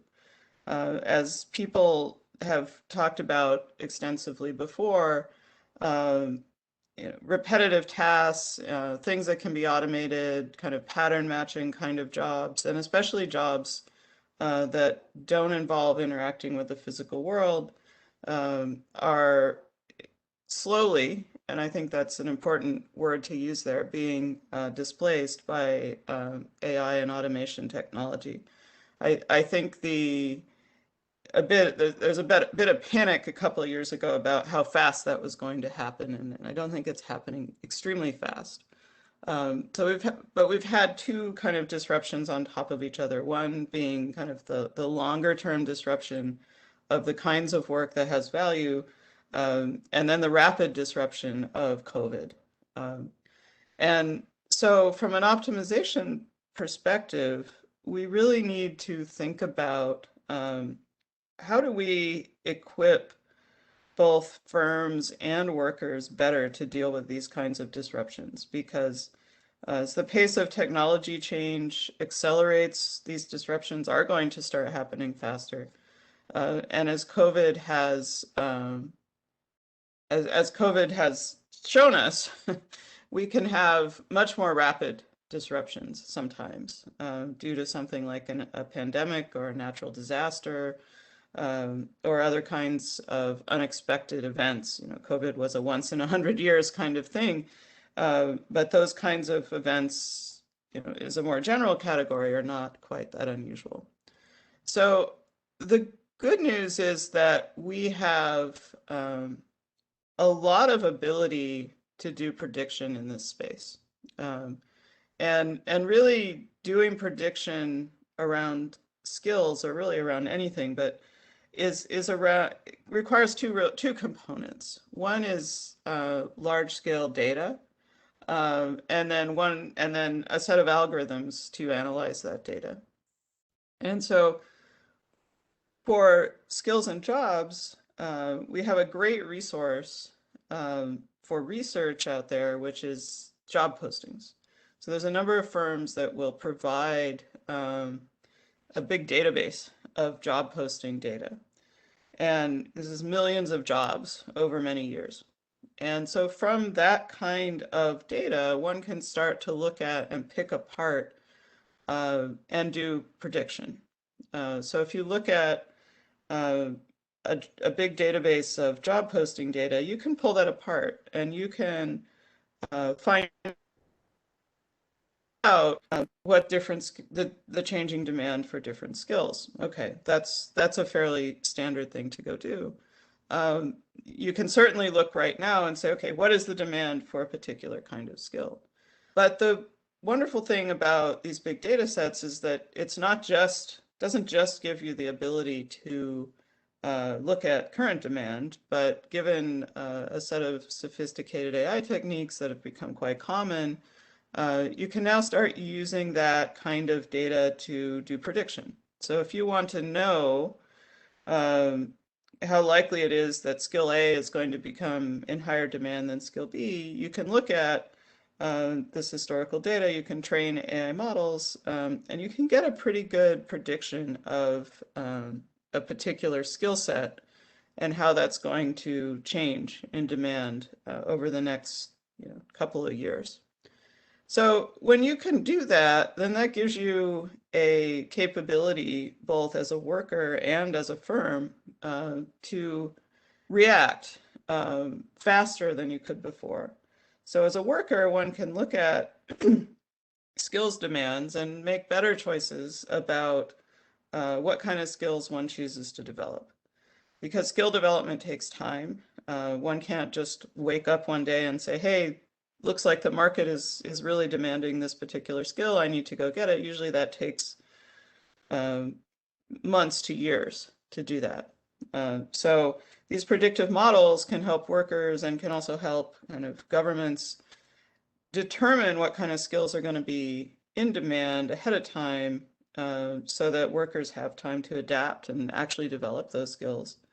And on the other side, for firms, there's a typical reaction to realizing that one's skills are not the right ones would be to, in many firms, would be to exit workers and get new workers. That's both expensive and very disruptive to the workforce.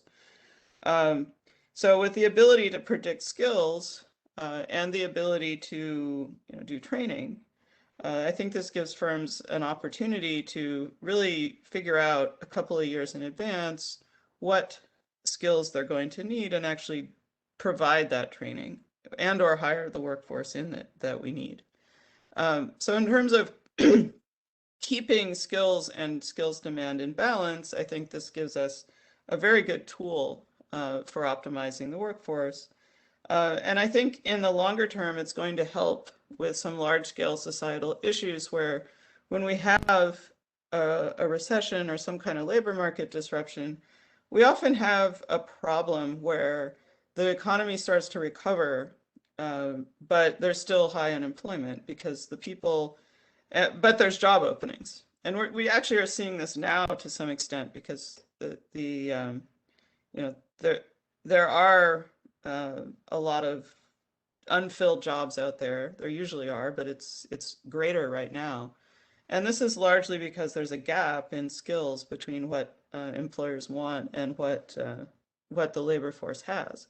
Interestingly, right now, because of the tight labor market, employers are starting to be willing to take on workers and actually do the skills development, which is kind of an interesting development. When the labor market gets really tight, employers are willing to absorb that cost, which is doesn't happen that often, but seems to be happening now. What typically happens is that you have this gap between, it's called a skills gap, between what firms are demanding and what workers have, which causes unemployment to lag as the economy recovers. There's unfilled jobs, but unemployed workers.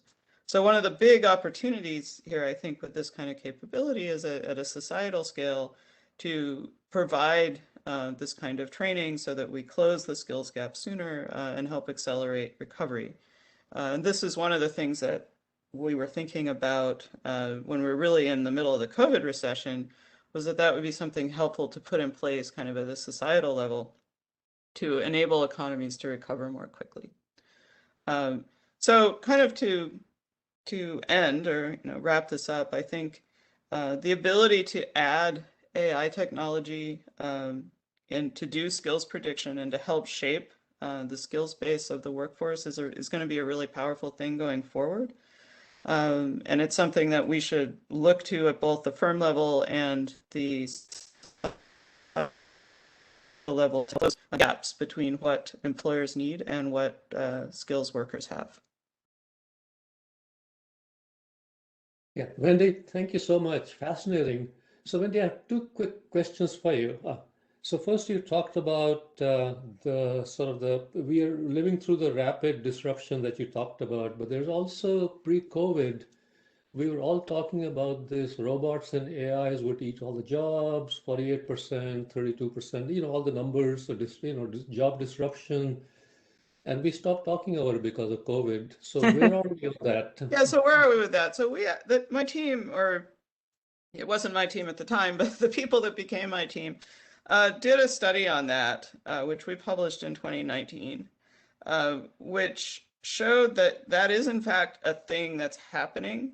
But as I said at the beginning, it's not happening at the pace that some of the kind of more pessimistic journalists have been talking about. When you look at jobs, jobs are a collection of skills. And so what we've found for the vast majority of jobs is that some of the skills in those jobs can be automated by AI. But the vast majority of jobs have a fairly substantial number of skills that we would not put in the category that can be automated by AI. So what you see is a shifting of perhaps the skill set that's required for jobs, that same job still exists, but the more routine part has been automated.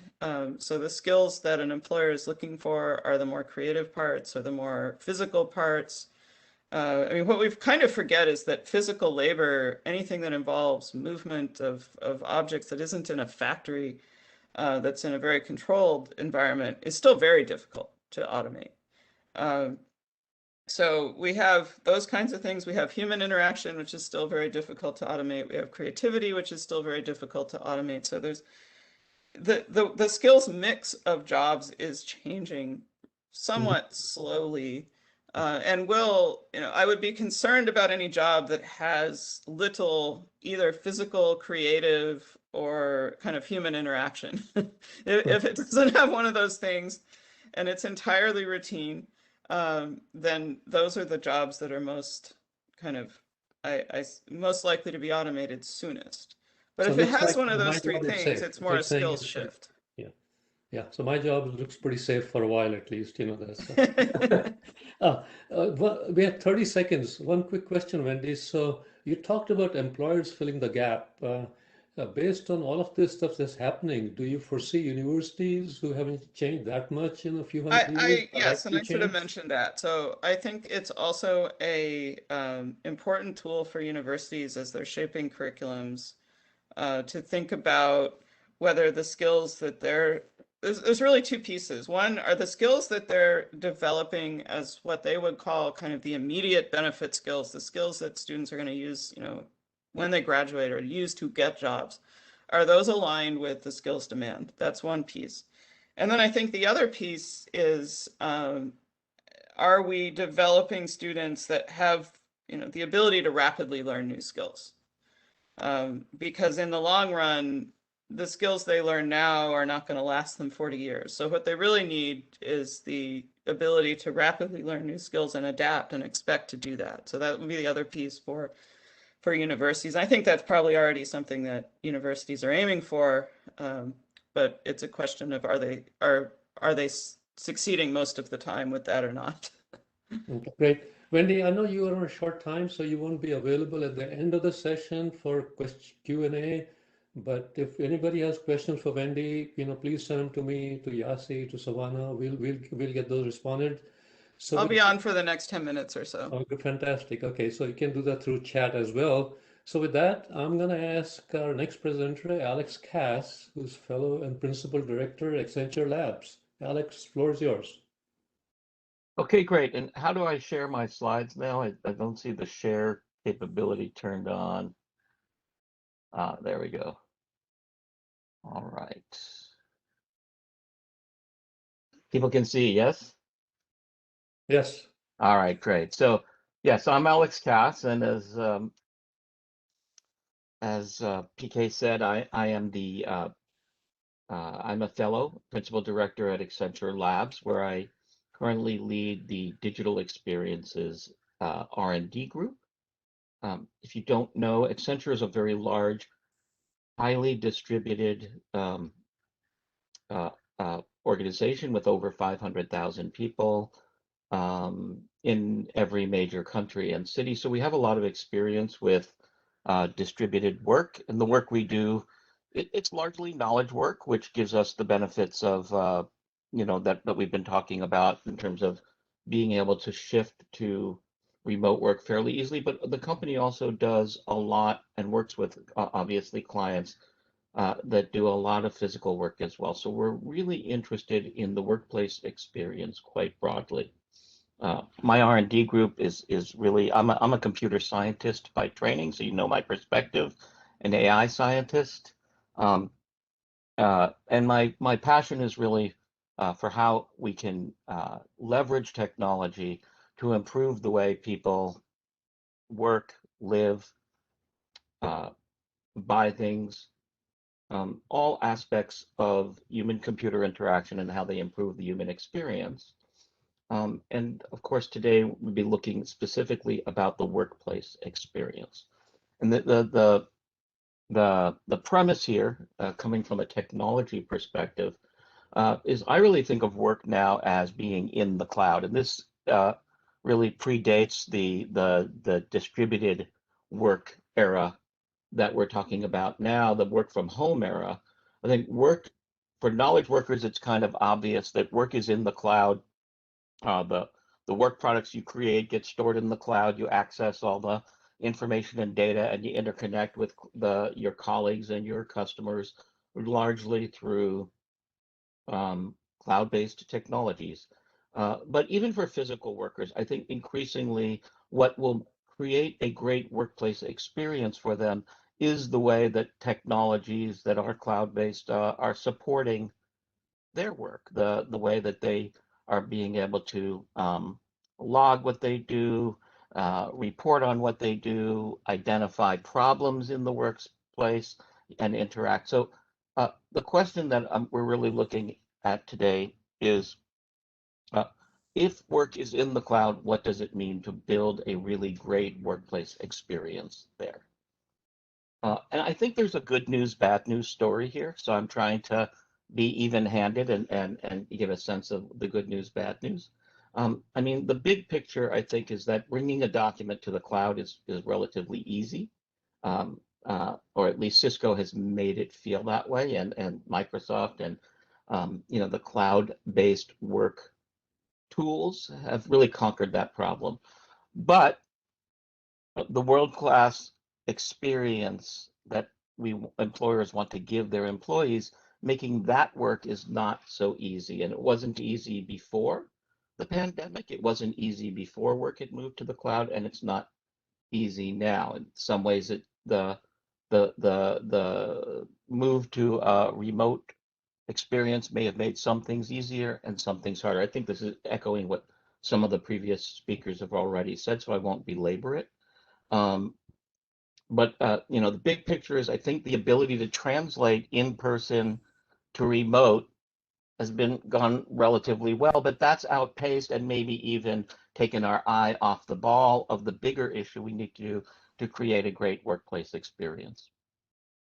We were talking in the chat a bit earlier about, I think especially when you think about what's the workplace experience for a new employee in this era of working from home, that's probably degraded significantly. And I think other kinds of workplace experiences are also slowly degrading over time as we lose the sort of benefits of connections that we had earlier. So the pandemic's brought this into sharper focus, but it didn't create it, and it's not really the main focus of what we're trying to solve now. The pandemic gives us an opportunity to rebuild it, but what does it mean to rebuild it better? So Alex, could you unmute your video? Sorry, could you? I think you may be muted on your video side. We don't see your face. Okay, let's you know what, I think I'll continue. You can focus on the slides, and I'll turn the video on for Q&A, just Thank you. in the interest of time. Very briefly, if you're talking to the CEO rather, about why workplace experience should matter and it's not obvious to him or her, the short answer is there's a lot of evidence that a great workplace experience helps a company outperform. They attract, retain, and productively engage employees much better, and that shows up at the bottom of the line. I think the bad news is there's also a lot of research that shows that there's a lot of dissatisfaction with the workplace experience, and today's workforce puts a lot of focus on that experience in a way that goes much broader than just their paycheck, and we're not necessarily living up to that in terms of oftentimes even the workplace experience trails the experience that they have with technology, for example, helping them connect to their friends. The technology to help them connect to their colleagues is not up to par. Just one example. The workplace is sometimes a downgrade in technology from what they're used to, and not just in the technology that's available, but in how cleverly it's being used to improve their experience. So we call that the workplace experience gap, and we're trying to look at, and this is the one slide summary of what is now a fairly long point of view we're trying to put together on the question of how to address this workplace experience gap. So the first step we had in understanding it is trying to categorize the different aspects of it. And we have identified 3 key aspects and think that technology can contribute to closing that gap across all of these 3. So the 3 are called we're calling them virtualizing culture, contextualizing spaces, and scaling workforce agility. So virtualizing culture, I think, is, in my mind, one of the most important ones, and we'll see it grow, I think, in importance in people's minds as even if the pandemic ends, as the era of sort of more distributed workforces go on, we're going to see a decay in the ability to form strong relationships and inculcate workers in the workplace culture.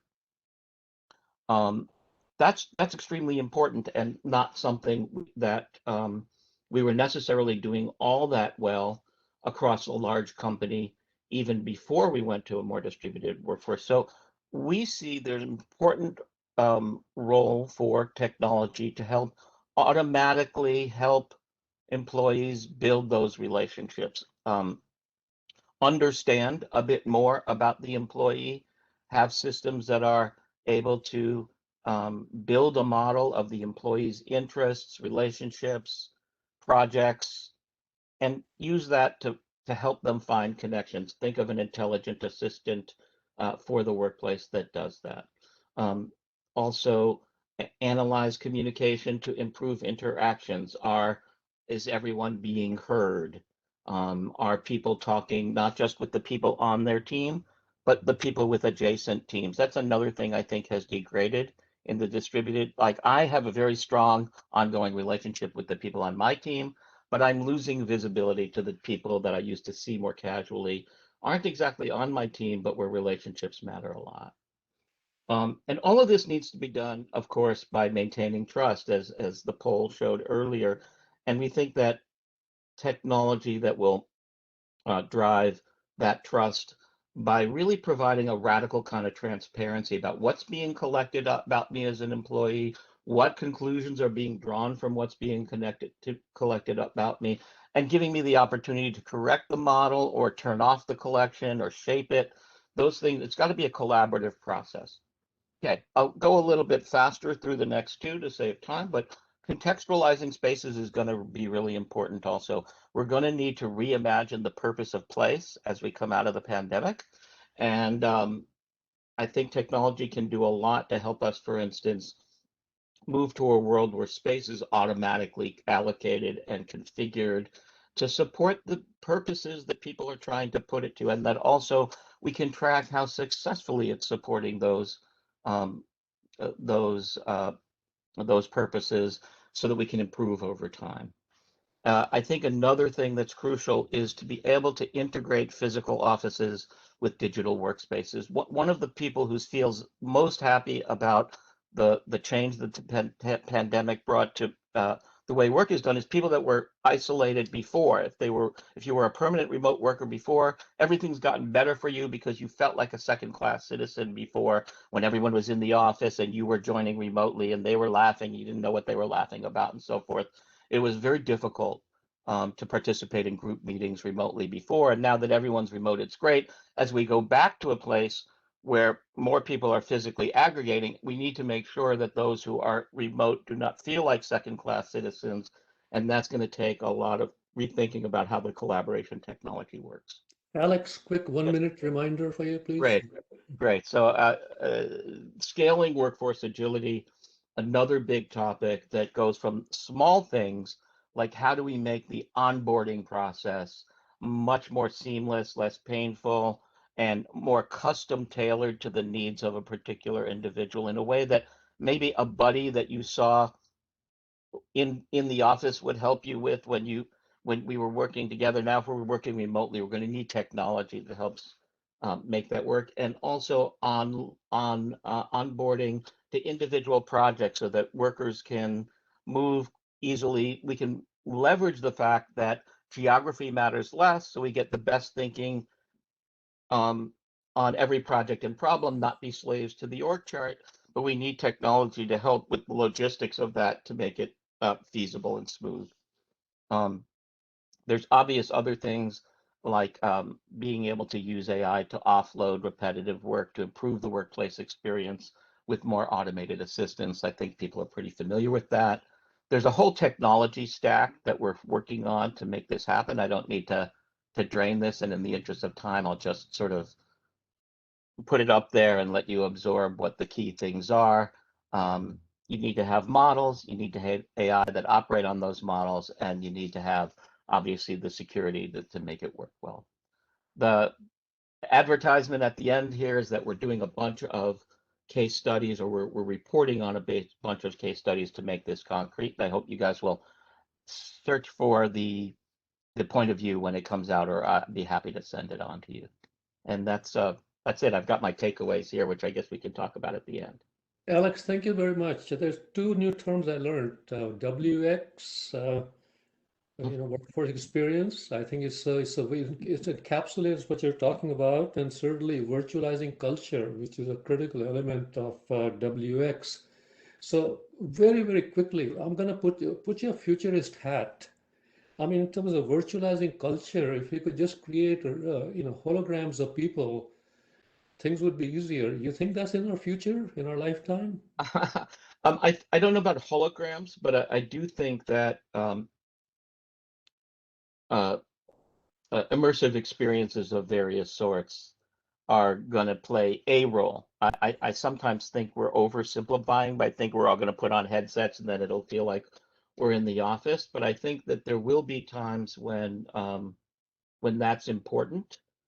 Certainly, if it's a matter of I want to feel like I'm an apprentice and someone is showing me how to do a physical task, then hologram-like experiences, recreating the 3D experience remotely will be important. I think virtualizing culture, though, has a lot more to do with sharing values, with making sure that, like there's a way that we do things at the company I work for that's different from how we did things in the startup that I worked at previously, or the university that I worked at 10 years, for 10 years. And that's to a large extent what makes those places sticky as an organization, with both their employees, their customers, their vendors, is there is a culture there that lives beyond the place and lives beyond. And so we need to think about the subtle ways in which that culture is reinforced when we get together physically, that we can now use technology to reinforce that culture. And I think that's still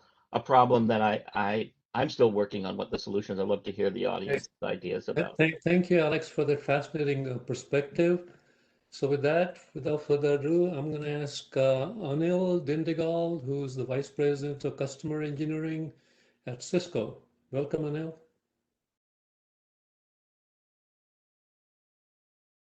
Anil, you need to unmute yourself. Yeah, Anil, unmute. Yeah, there you go.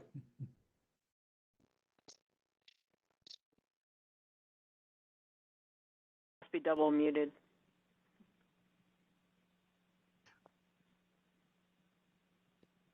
Meanwhile, I finally figured out to turn my video on after my talk. Oh well. Great.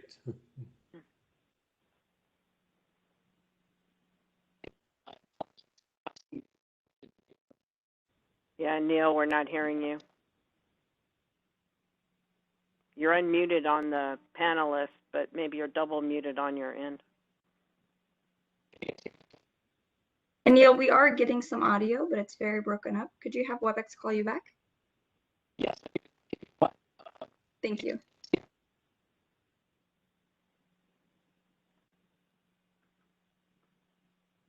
All right, it looks like Anil dropped off to get reconnected, so feel free to have some discussion until he gets back. Or PK, do you want to move to the next speaker? However way you want to do it. Okay, so let's do this. Why don't we, Michelle Guel is the Distinguished Engineer for Cisco. Yeah, I'm on. If I can just get the share ball, I will share my slides quickly while Okay, great. Anil Michelle, you're on. Please take it. rejoins. Okay. All right, so good afternoon, everyone. While Anil is reconnecting, Michelle Guel with Cisco. I'm part of the Quarter-Century Club at Cisco and about 30 years in the cybersecurity space. And today I'm going to talk to you briefly about security privacy challenges in the hybrid workplace and workforce. We could actually spend a whole day on this, and as I listen to all the talks, I just keep thinking of more and more. So when we think about the not-so-distant future, we know that automated assistants, robots, chatbots are going to be a big part of it. Actually, just heard about in the previous talk, he talked about the workplace intelligence assistants. Hey, we may even have real, like, life-size robots that look kind of cool that would be our personal assistants, would help us with various tasks. Total hands-free driving, automated driving vehicles, so we can actually, on our 2-hour commute to work, we're actually working in the car. Maybe there's some changes about network connectivity. We're going to see an increase in computers and next generation of computers that will be able to break encryption. And there's been a lot of talk about deep fakes today, but deep fakes with all the rise in AI maybe end up being perfect fakes. We're going to see more people with all kinds of wearables. You know, today we have this headset. For some folks who are using headset, there may be other wearables that help us with our day-to-day collaboration activities. And we're going to see a rise in cognitive implants today. Maybe they'll help us with some of those intelligence, automated intelligence that we need. So when we think about what might be those threat themes, right, and I've heard security come up in a couple of the talks, which is very, very nice. I'd like to see that. Is there's this, today you hear people talking about adversarial AI, right? How are ways that the model can be corrupted in order to put, you know, small changes that can't be detected but actually corrupt the environment. Think about the concept of something that's been automated and robotic, and whether it's building a car, whether it's doing remote surgery or something else, very small, minute changes. Or I talked about perfect fakes. I think we're going to see a continued increase on national infrastructure, like we've seen in the last couple of weeks with the ransomware attacks. You know, why are those happening? Why are they continuing to happening in this day and age? And there's going to be the juicy targets are just going to increase, right? Since it's all about what we can do with AI, machine learning, and algorithms, say that fast, you're just going to see a rise in actually tools to corrupt those models, study those models, understand, maybe decode those models. If you think about much of the way that people can reverse engineer malware, if they're able to start reverse engineering, gain access to the AI ML algorithms, what could they do from a threat actor perspective, right? As we give rise to 5G, 6G networks, especially those that are spanning the globe, there's a lot of concerns that come into play from an end-to-end network security when we talk about people working remotely, or we're talking about new ways to work over the 5G network that threat actors could gain access to. And then collaboration, right? David talked about the different collaboration tools. When people were suddenly had to work from home or work from remote places, they were using tools that were not necessarily the corporate standard, right? A lot of people started using Zoom overnight, or Microsoft Teams, or Google Meet, because that was something that was available, and organizations had to make a shift overnight. As we this rise in collaboration tools, there's actually going to be more automated assistants and chat box and AI recognitions and hand gestures. What happens if the threat actors start targeting those, so they can actually maybe create a alternate Michelle, or they can alter the audio in line, or they're capturing something that leaks the data, and continued increases in data breaches, even more so now.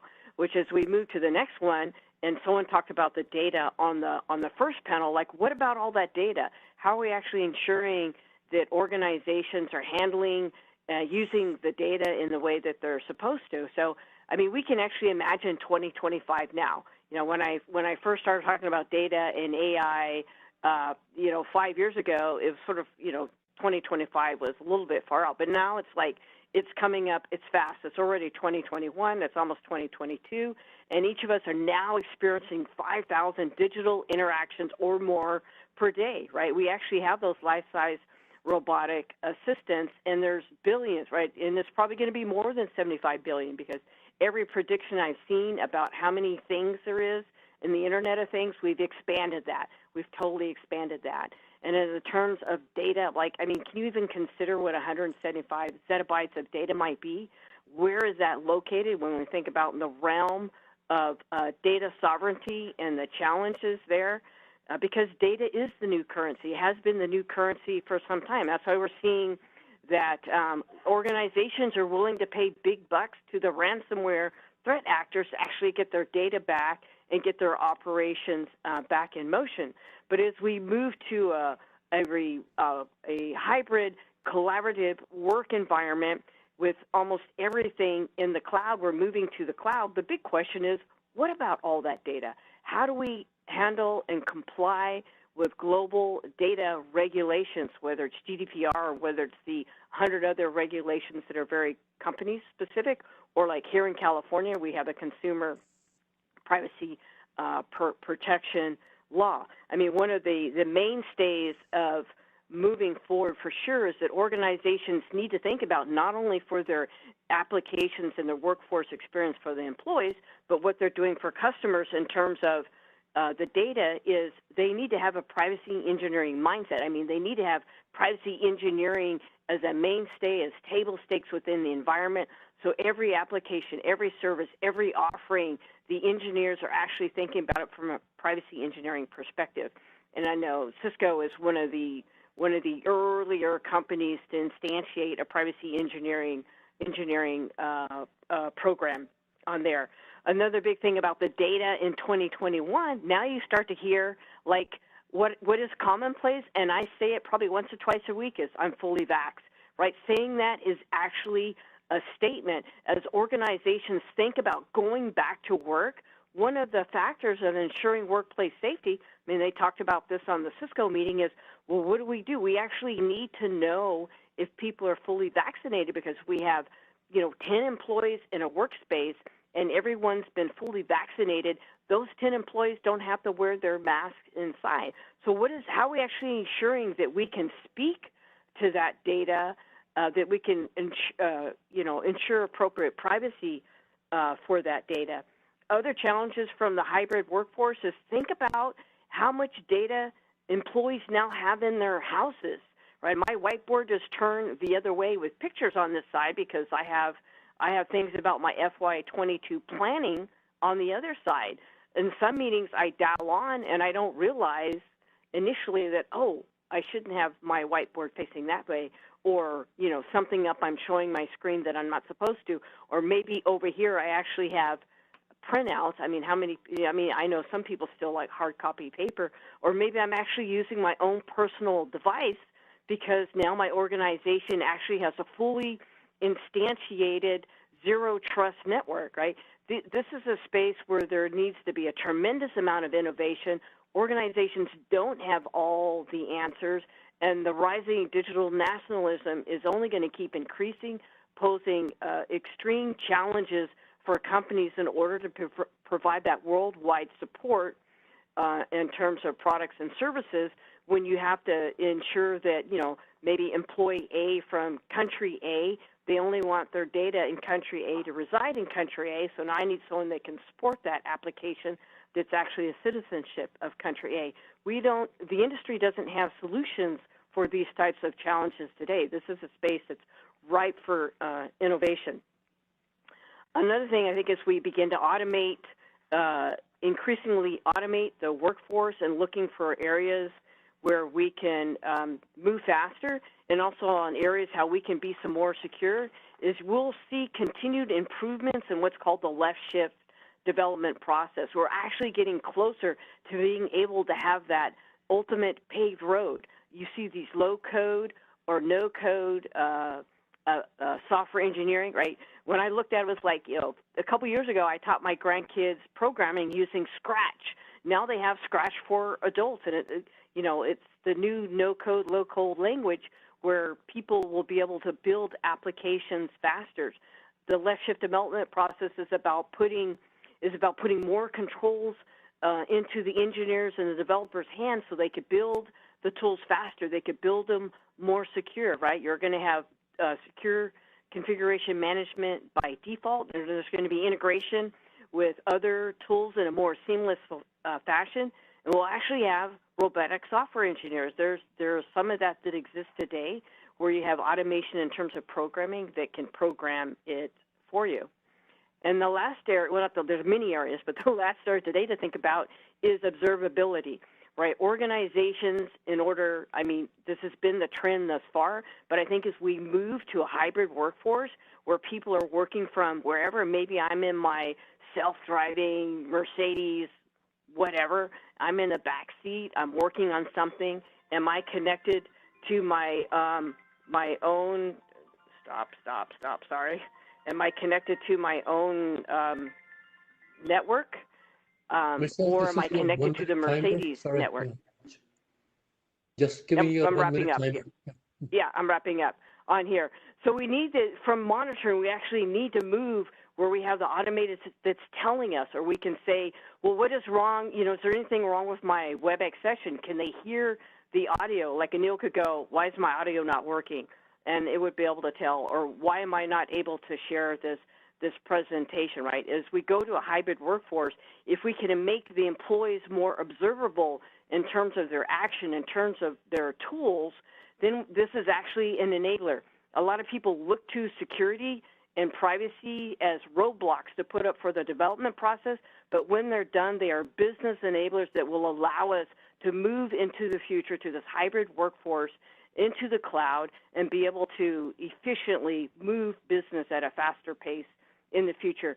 But there's a lot of white space ripe for innovation, and when we put our brains together, we'll be able to think of some great things. Hand it off now. Thank you, Michelle. Thank you. Michelle, just a very crisp 30-second response. How critical is 5G to this secure future? I would say security of 5G is critical. We're going to see more applications, especially when you think about remote surgery or the automated factories. The end-to-end security of the 5G network, especially in the context of rise of digital nationalism, of knowing from start to finish where is that whole path of the network, I think that is going to be a critical factor in moving forward, that we can assure 100% uptime, that there aren't any threats or weaknesses that will allow the threat actors to take over part of that network. Michelle, thank you for that great reminder and a perspective, because oftentimes security becomes an afterthought. And I think as we move into the hybrid workforce and the hybrid workplace, That's going to be a critical consideration. I think the important point you made is about customer data too. We often think about our own data. We never think about the customer data. Thanks again. So with that, we're going to have Anil Dindigal. He's back, Vice President of Customer Interface Engineering for Cisco. Anil, the floor is yours. Thank you, sir. My apologies for earlier. Let me give me 1 second as I share my screen. Great. We have you. We have the screen. We have your picture. Wonderful. And can you guys hear me okay? Yes. Yes. Okay, fantastic. And I'm going to take a slightly different approach, and I apologize for the little bit of a change in the flow because Alex really set me up, so thank you. This is the larger question of using AI and ML to optimize workflows. And I've spent a majority of my career working on building large-scale data systems and analytical systems and AI systems. And it's a very interesting topic, especially and very timely now, given that there's a massive digital transformation, and the pandemic has only speeded up, as everybody else has already mentioned this. And the question becomes, what is the true north for enabling better workforce experience? And I do think the most important thing in my mind is to make sure that our employees, and a large part of what we're doing currently within Cisco and some of the job responsibilities include creating experiences that are fueled by AI and ML so that the employees can actually have a sense of a really great customer experience or an employee experience, a workforce experience. And what I'm going to do is to maybe talk a little bit about, from my vantage point of view, what I've actually seen in the employee experience space. And a lot of folks have already mentioned, we are going from assembly line work to knowledge work, and going from generalized to specialized work. And in terms of culture as well, we know, going back to my earlier slide about having very motivated employees who feel a sense of purpose and passion about their job and company's mission, by default requires a very inclusive culture. And I do think, there were a couple other conversations about how do you make the culture happen? How do you make it inclusive? And then the single biggest thing that I've personally noticed over the years, especially in the past decade, like the 2010s to 2020s, if you take a look, there's been a massive shift in terms of the pace of innovation and the pace of employee experience, or the workforce experience you get at the office versus the kind of consumer experience you'd get at home. You can basically find out where you want to go to have dinner by firing up an app on your phone. But then if you need to find the latest version of a file or the latest KPIs or numbers at work, it's a little bit of a challenge. And one of our senior leaders at Cisco, credit where credit's due, Fletcher Previn, he basically coined the term. It's like Jetsons versus Flintstones. At home, we live like Jetsons. Everything's top of the line, but at work, it's like Flintstones because the work hasn't caught up with it, and there's a major divergence that's happened. And also the larger thing, especially with everything that's happened, and the nature, meaning, and the expectation of work is rapidly changing. I'm sure you've seen and heard of news stories where certain people are choosing to quit their jobs instead of going back to the office, or especially these days, the value or the intention of what the company is doing is also coming into question. Are we here to just increase shareholder value, or are we here to make our communities better? And I think there's a lot of really interesting trends that are happening in terms of the employee experience, and obviously AI has a massive role to play. I'm going to come to that in just 1 second. Now, when I talk about the larger trends in the AI ML space, we also have massive hype and massive promise, both at the same time. you know, I'm sure you've seen a lot of really well-intentioned experiments that kind of go bad or that didn't assume certain edge case scenarios.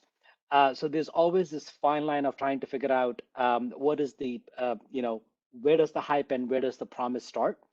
And sometimes in the realm of employee experience, it becomes very quick it becomes very hard to recover from something that we roll out internally based on a lot of hype. And then if you were to, and what doesn't help is if you were to take a look at a spectrum of employees in any large organization, large or small for that matter, there is an ever increasing knowledge gap. On one side, we have PhDs who have really thorough, detailed understanding of very specific methodologies and types of building AI ML. And then there are folks who don't completely understand it. And I think there's a knowledge gap. And from that knowledge gap, also there's an experience gap, as I mentioned.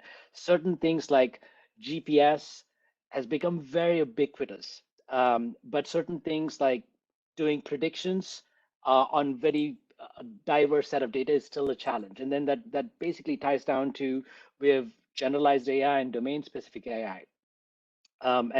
This itself is a topic for a couple of hours, but I'm gonna just say that I think there's a lot of promise in the artificial general intelligence, but I think we're maybe decades away, maybe a decade and a half away to kind of come to that, and that boils down to one size does not fit all in terms of what we're trying to do.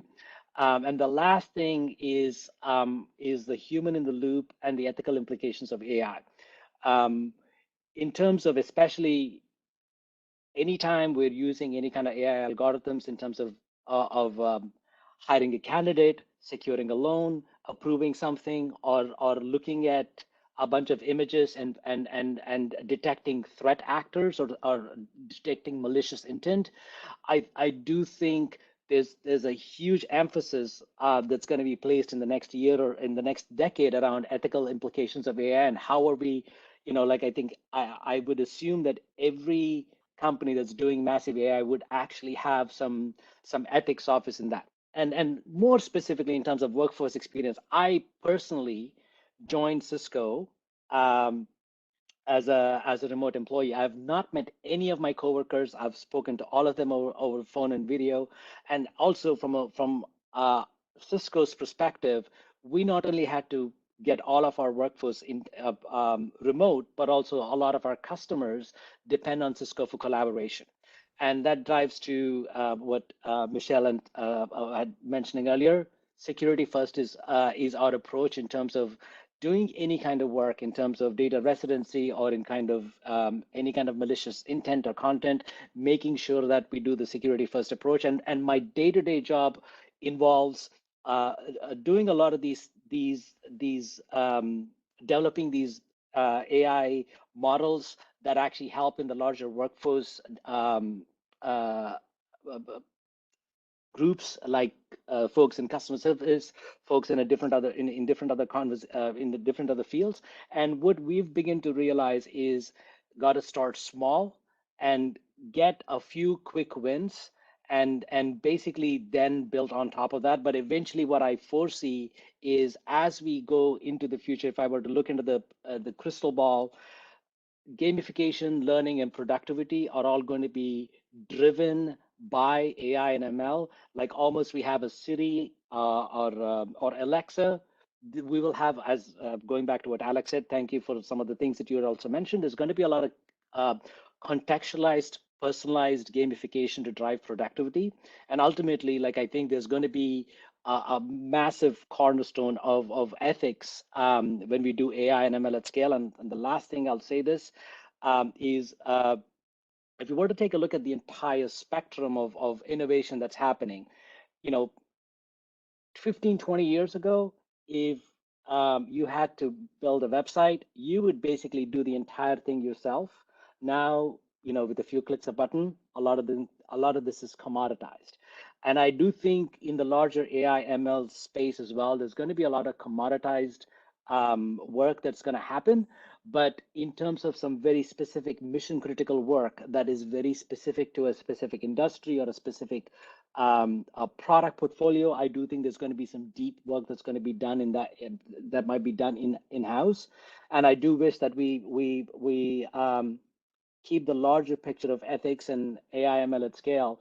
And then to kind of wrap it up, and I'd love to chat with you a little bit more, PK, on this, is the end goal, if we want to have a better employee experience, is to make sure that the human connection and the person who shows up to work is not just another picture on the screen, but they have their personal lives that they're actually kind of dealing with a lot and working through all of those things. And I do think that the ultimate goal of AI and ML or any of these technologies should be to build these human connections versus make them yet another number or yet another dot on the screen.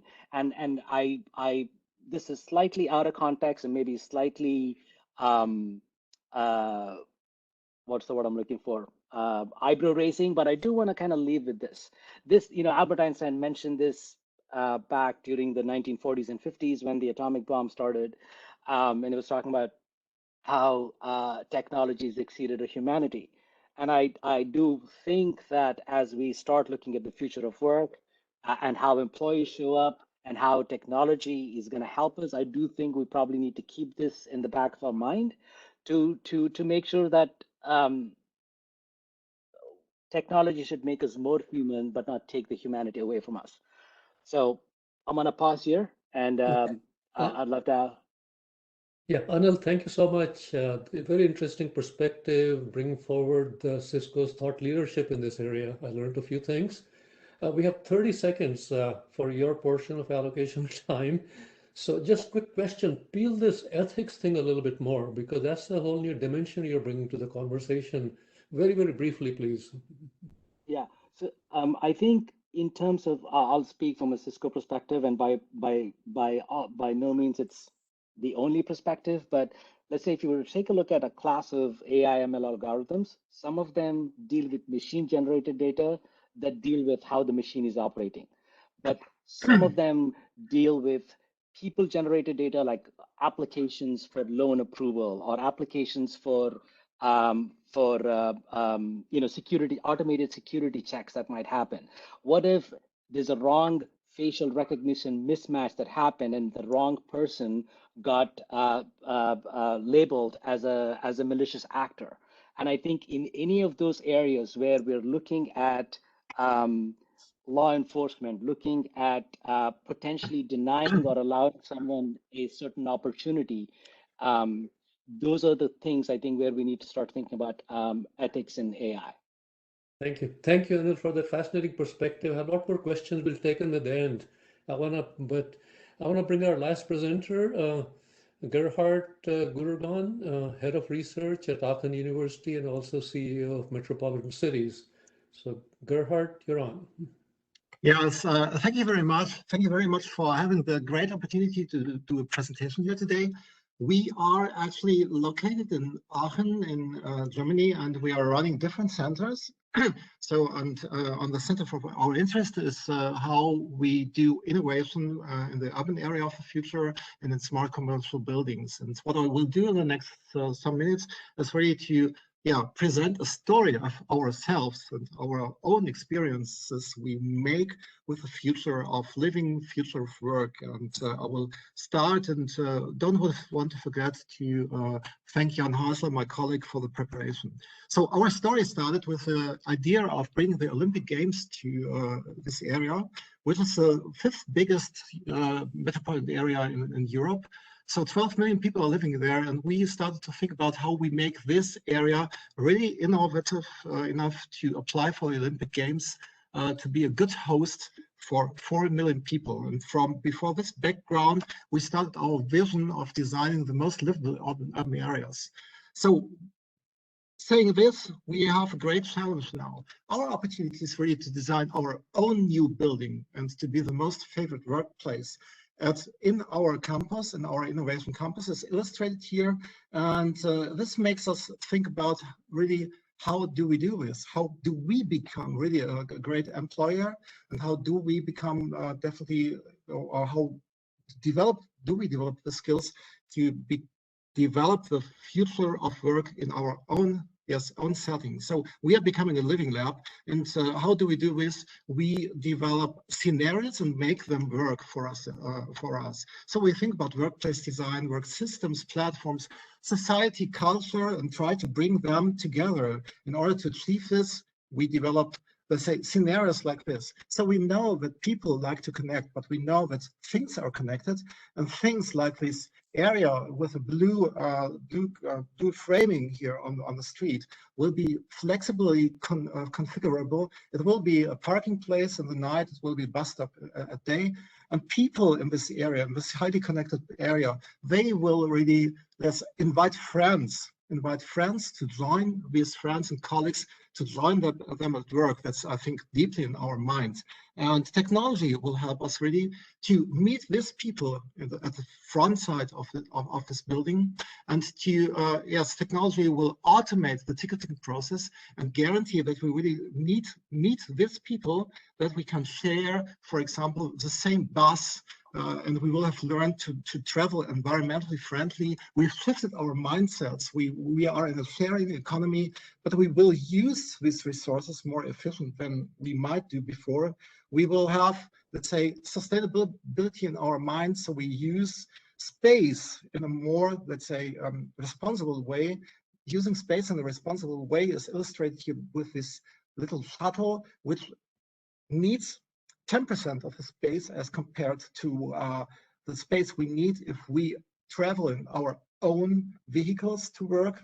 However, so this will be part of our working environment, and companies, of course, have to think about how to really provide mobility and not just the space we work.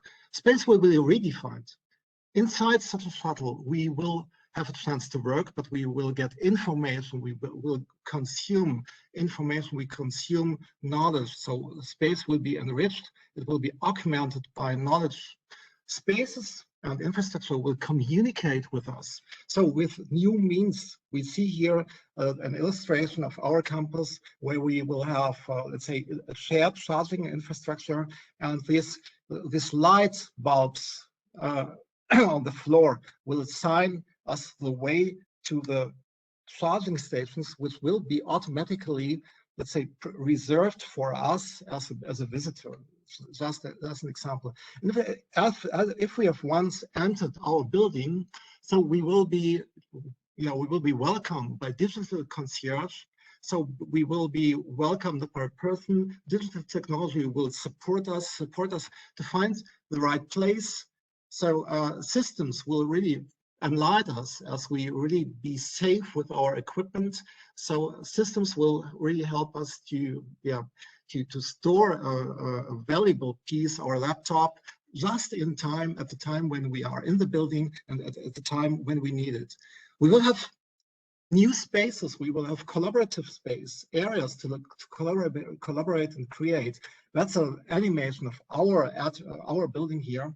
And we will have these type of spaces where we really have, let's say, the flexibility to talk to people, to concentrate, to do workshops, just, when we need this type of space and environment. The thing is that intelligence and sensors and data will enable planners really to design these places exactly at this, let's say, local areas where people don't move typically. So we will have knowledge about moving trails, and this knowledge about moving trails will help us to design better buildings really tailored to the needs of the future. We will have machine learning that enables us to really increase well-being and health of people. If you look at this slide here, you see the blue light at the right, the yellow light at the left side. So blue light helps us to concentrate. Yellow light helps us to manage relaxation. So we will have this ability in the future, and we will need to think about which is the enabler. Culture, trust, mindset, skills, processes, behavior. That's a prerequisite for the future of work. That's what I would like to claim here. But the building twin as a concept, so the layer between, let's say, sensors and activities and data, and the, let's say, analytics and the way how processes are managed is a key enabler. And I will present how we did this. So we developed this digital twin as a layer that connects the physical world, which we design, which has a behavior, which have us as people who are interacting, and the digital world, which helps us to aggregate information, data, analyze data, and optimize these processes. That's a twin. It really connects this different worlds. And how did we do this? So we thought about, okay, that's a very abstract thing, a digital twin. In order to really transform the real estate industry, we first developed an administrative UI, which really helps us to build or implement objects like these green squares. These are parking places. And you see here these working places. You can take all these objects, and objects can be people. You see people here, and drag and drop this into this, let's say, user interface. And immediately, as you take an object in the database, which is basically the twin, an object will be generated with all the specifications predefined. So that's an abstract representation of the, let's say, of the whole environment, including people and spaces and tools. So we developed, we enable to integrate all the different services from different vendors. So Bosch Building Technology, Signify from Bob's and Lightning, etc., Otis elevators, to be integrated through a kind of API platform. These are technical issues. However, so we developed this concept in order to really connect people. So we have the twin of people. We have in our concept the twin of the working environment, the working station, and of the office environment. So we have all the properties of people, the preferences regarding color and humidity, etc., and of course the, let's say, physical, the built environment integrated into this piece of software. And even we have developed a quite easy and user-friendly in-browser editor for implementing automation and really making these scenarios, which I have presented before, let's say, make them happen in a quite easy way. That's an illustration about the, let's say, high-level architecture of the software. This allows really to connect desk occupation, person-specific data, tracking services, scheduling services. It allows to integrate Microsoft Teams and Outlook, etc., into one environment. And of course, we have an interface to the user to make, let's say, the scenarios we have described at the beginning of this presentation part of the future of the working environment. I would like to thank our partner network to make this happen.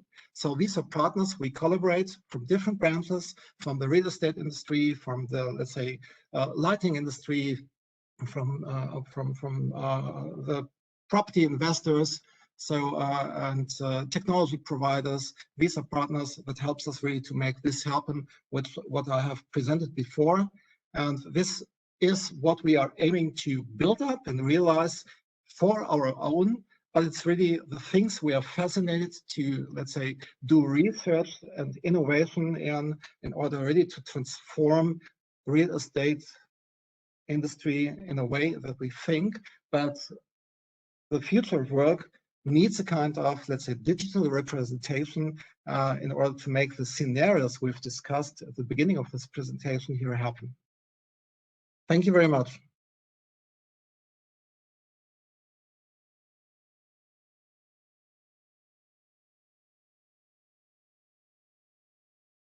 I can't hear you. Sorry, yeah, I need to unmute. Gerhard, thanks for that fascinating perspective and how, as we think of the workforce or the hybrid workforce of the future, you basically are talking about buildings that'll talk to us, right? I mean, that's sort of a, so my question for you is that it's a much broader question. GE basically, I think 8 years ago said, you know, software is the future. And GE decided to say all the machines they produce, aircraft engines, railroads, and all that, will have a digital twin. And of course, the digital twin has more information than the physical one, clearly, so you can do a lot more. But they scaled back substantially, if I recall. You know, they had created a whole division, digital and so on and so forth. And I don't know if you're familiar with that experiment, not experiment, but venture GE had. Are we more farther along technology-wise so that digital twins are much more practical? You're addressing a quite interesting thing. So it was really we started with a vision to make a digital twin more practical. So we saw this huge gap. That it is a very promising concept, but if you consider, for example, that usually workplace design is a highly interdisciplinary task where designers, architects, and software engineers, building owners, representative of the workforce have to work together. So we started to think about this kind of graphical user interface to start a discussion about how will this workplace look like, which components do we have in order to, let's say, open the door for this kind of conversation between software experts and domain experts. And because we know that this gap between these two, let's say, groups of people which have different languages is one of the biggest challenges in digital transformation, regardless where you look to. You have domain people, great people, you have software people, they just talk in different ways. And we started exactly with this type of, let's say, practical perspective, having this kind of, let's say, graphical interface to have a common ground for conversation. So we hope that we can demonstrate the capability with our, let's say, our use cases, and each picture you've seen will be implemented over the time. Thanks, Gerhard. So let's do this. So we had 5 fantastic presentations. Remind you the topic.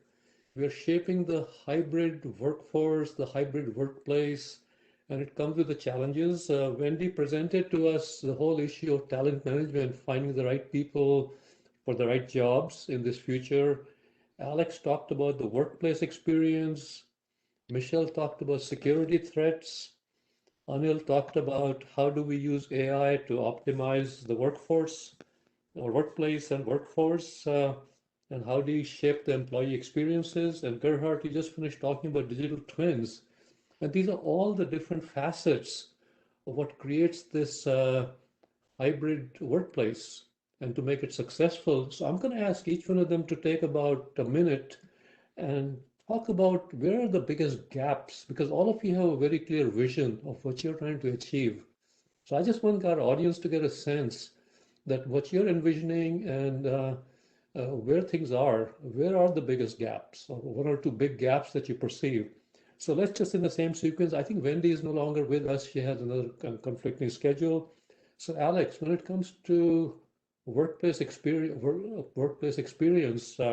what are 1 of the 2 biggest gaps that you foresee? Wow, there's so many gaps The big that ones, are the big ones. interesting.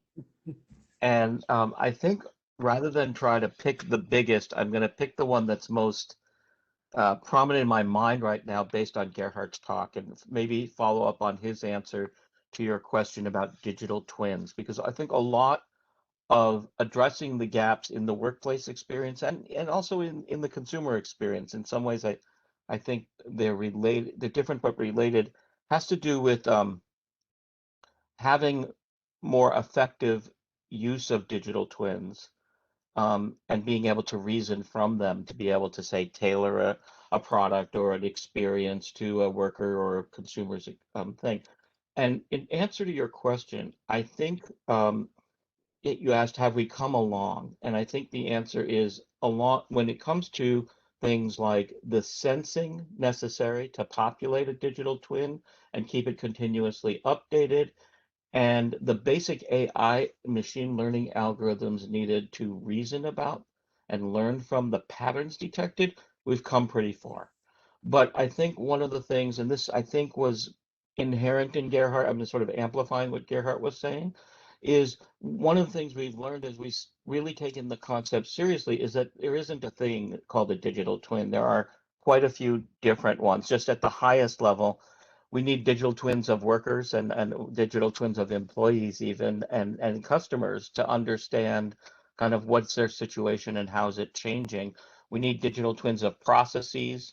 We need digital twins of physical products. And those are all very different from each other. And the underlying, and even within a physical product, a digital twin of the electronic components and the electronic behaviors and so forth takes a different kind of representation than, say, of the mechanical and physical properties. And so there's just a lot of work to be done to be able, this, I know this is a very nerdy technical answer and that we're really talking about experience, but if we're going to have technology that really improves the experience and custom tailors it and is able to, say, connect me to you because it realizes that we have common interests, like, say, Gerhardt and I have common interests, and even though we don't know each other before today, it should have been telling us of that already. We're going to need to get a lot better at understanding what needs to be represented about various things to create the digital twins that will drive these intelligent workplace experience enhancers. Thanks, Alex. I think you just may have talked yourself into being an advisor to Gerhardt here. Or the other way around. Okay, Michelle, honest 60 seconds, some of the bigger gaps that you see in the security landscape of where we are and the future you envision. Yeah. So to me, the biggest gap is around the understanding tools and processes to efficiently comply with global data privacy regulations and data sovereignty, right? Even in the realm of creating a digital twin, what does that mean from the privacy perspective of the employee as we move to workplaces of the future, which is going to require more cloud-based services than we already have. I mean, there's already a move to the cloud. Global data sovereignty challenges due to the rising economic nationalism is a big challenge, and there's a lot of white space. We as in general, the industry do not have the answers there, and so that's a space that needs a lot of innovation and deep brain trust. Thank you, Michelle. Anil, same question. Shaping customer experiences or employee experiences in AI ML, the big gaps compared to your vision. I'll say three simple things from a practitioner perspective. I'll start with what Michelle said. I think the privacy should be number one priority in terms of like the challenges. I think we have lots of challenges on privacy. And secondly, the most important thing that I notice, and I used to joke, bad data plus artificial intelligence equals natural stupidity. And I do think AI gets a bad rap because maybe it's not the algorithm, maybe it's not the classification, maybe the data was really bad. And I think in my life, I've worked in different capacities where the single biggest thing is just even like data acquisition, looking at how the data drifts over time, looking at model metrics, all of those, like the art of creating models and the art of acquiring data and data privacy are two very important things that I think are crucial in terms of shortfalls and immediate focus that we need to give attention to. Thank you, Anil. And Gerhardt, buildings that talk to us, hopefully smartly. What's the gap? Where are we, or how much of the gap is there? 60 seconds. I had a quite technical aspect, but personally, I think the biggest gap is at the leadership level. I think we have a leadership gap. So leaders need to have the courage really to step into these themes here we're discussing and really to, let's say, take the chance to shape new cultures. That's my statement about gaps. My biggest fear is that we do not have the heart really to take all the learnings and really redesign the work of the future after this pandemic. So that's my greatest fear. That's a very interesting perspective. The people side is all about people, I guess. It is, right. You know, this has been a delightful experience for me, a learning experience. I hope for all of you in the audience and the panelists, Wendy, Alex, Michelle, Anil, Gerhard. I wish you had more time. I know we can talk forever. I truly enjoyed the experience. Thank you for taking the time for making ISSIP a better place, a learning place, and Cisco certainly for sponsoring this thing. So with that, in the interest of finishing, PK, thank you. I'm going to turn it over back to Yasi. Thank you so much, PK, Alex, Wendy, Anil, Michelle, Gerhard, for this wonderful panel. So just a few reminders. Actually, I also want to thank the audience for joining us today.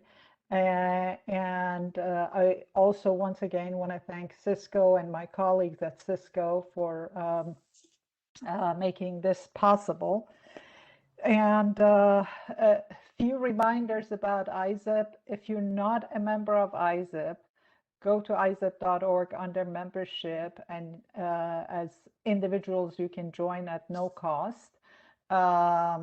If you're interested in your company becoming a member of ISSIP, please send me a note, yasi@issip.org. If you are a member of ISSIP and you would like to get more engaged in co-creating these type of discovery summits and publications, thought leadership, also send me a note. And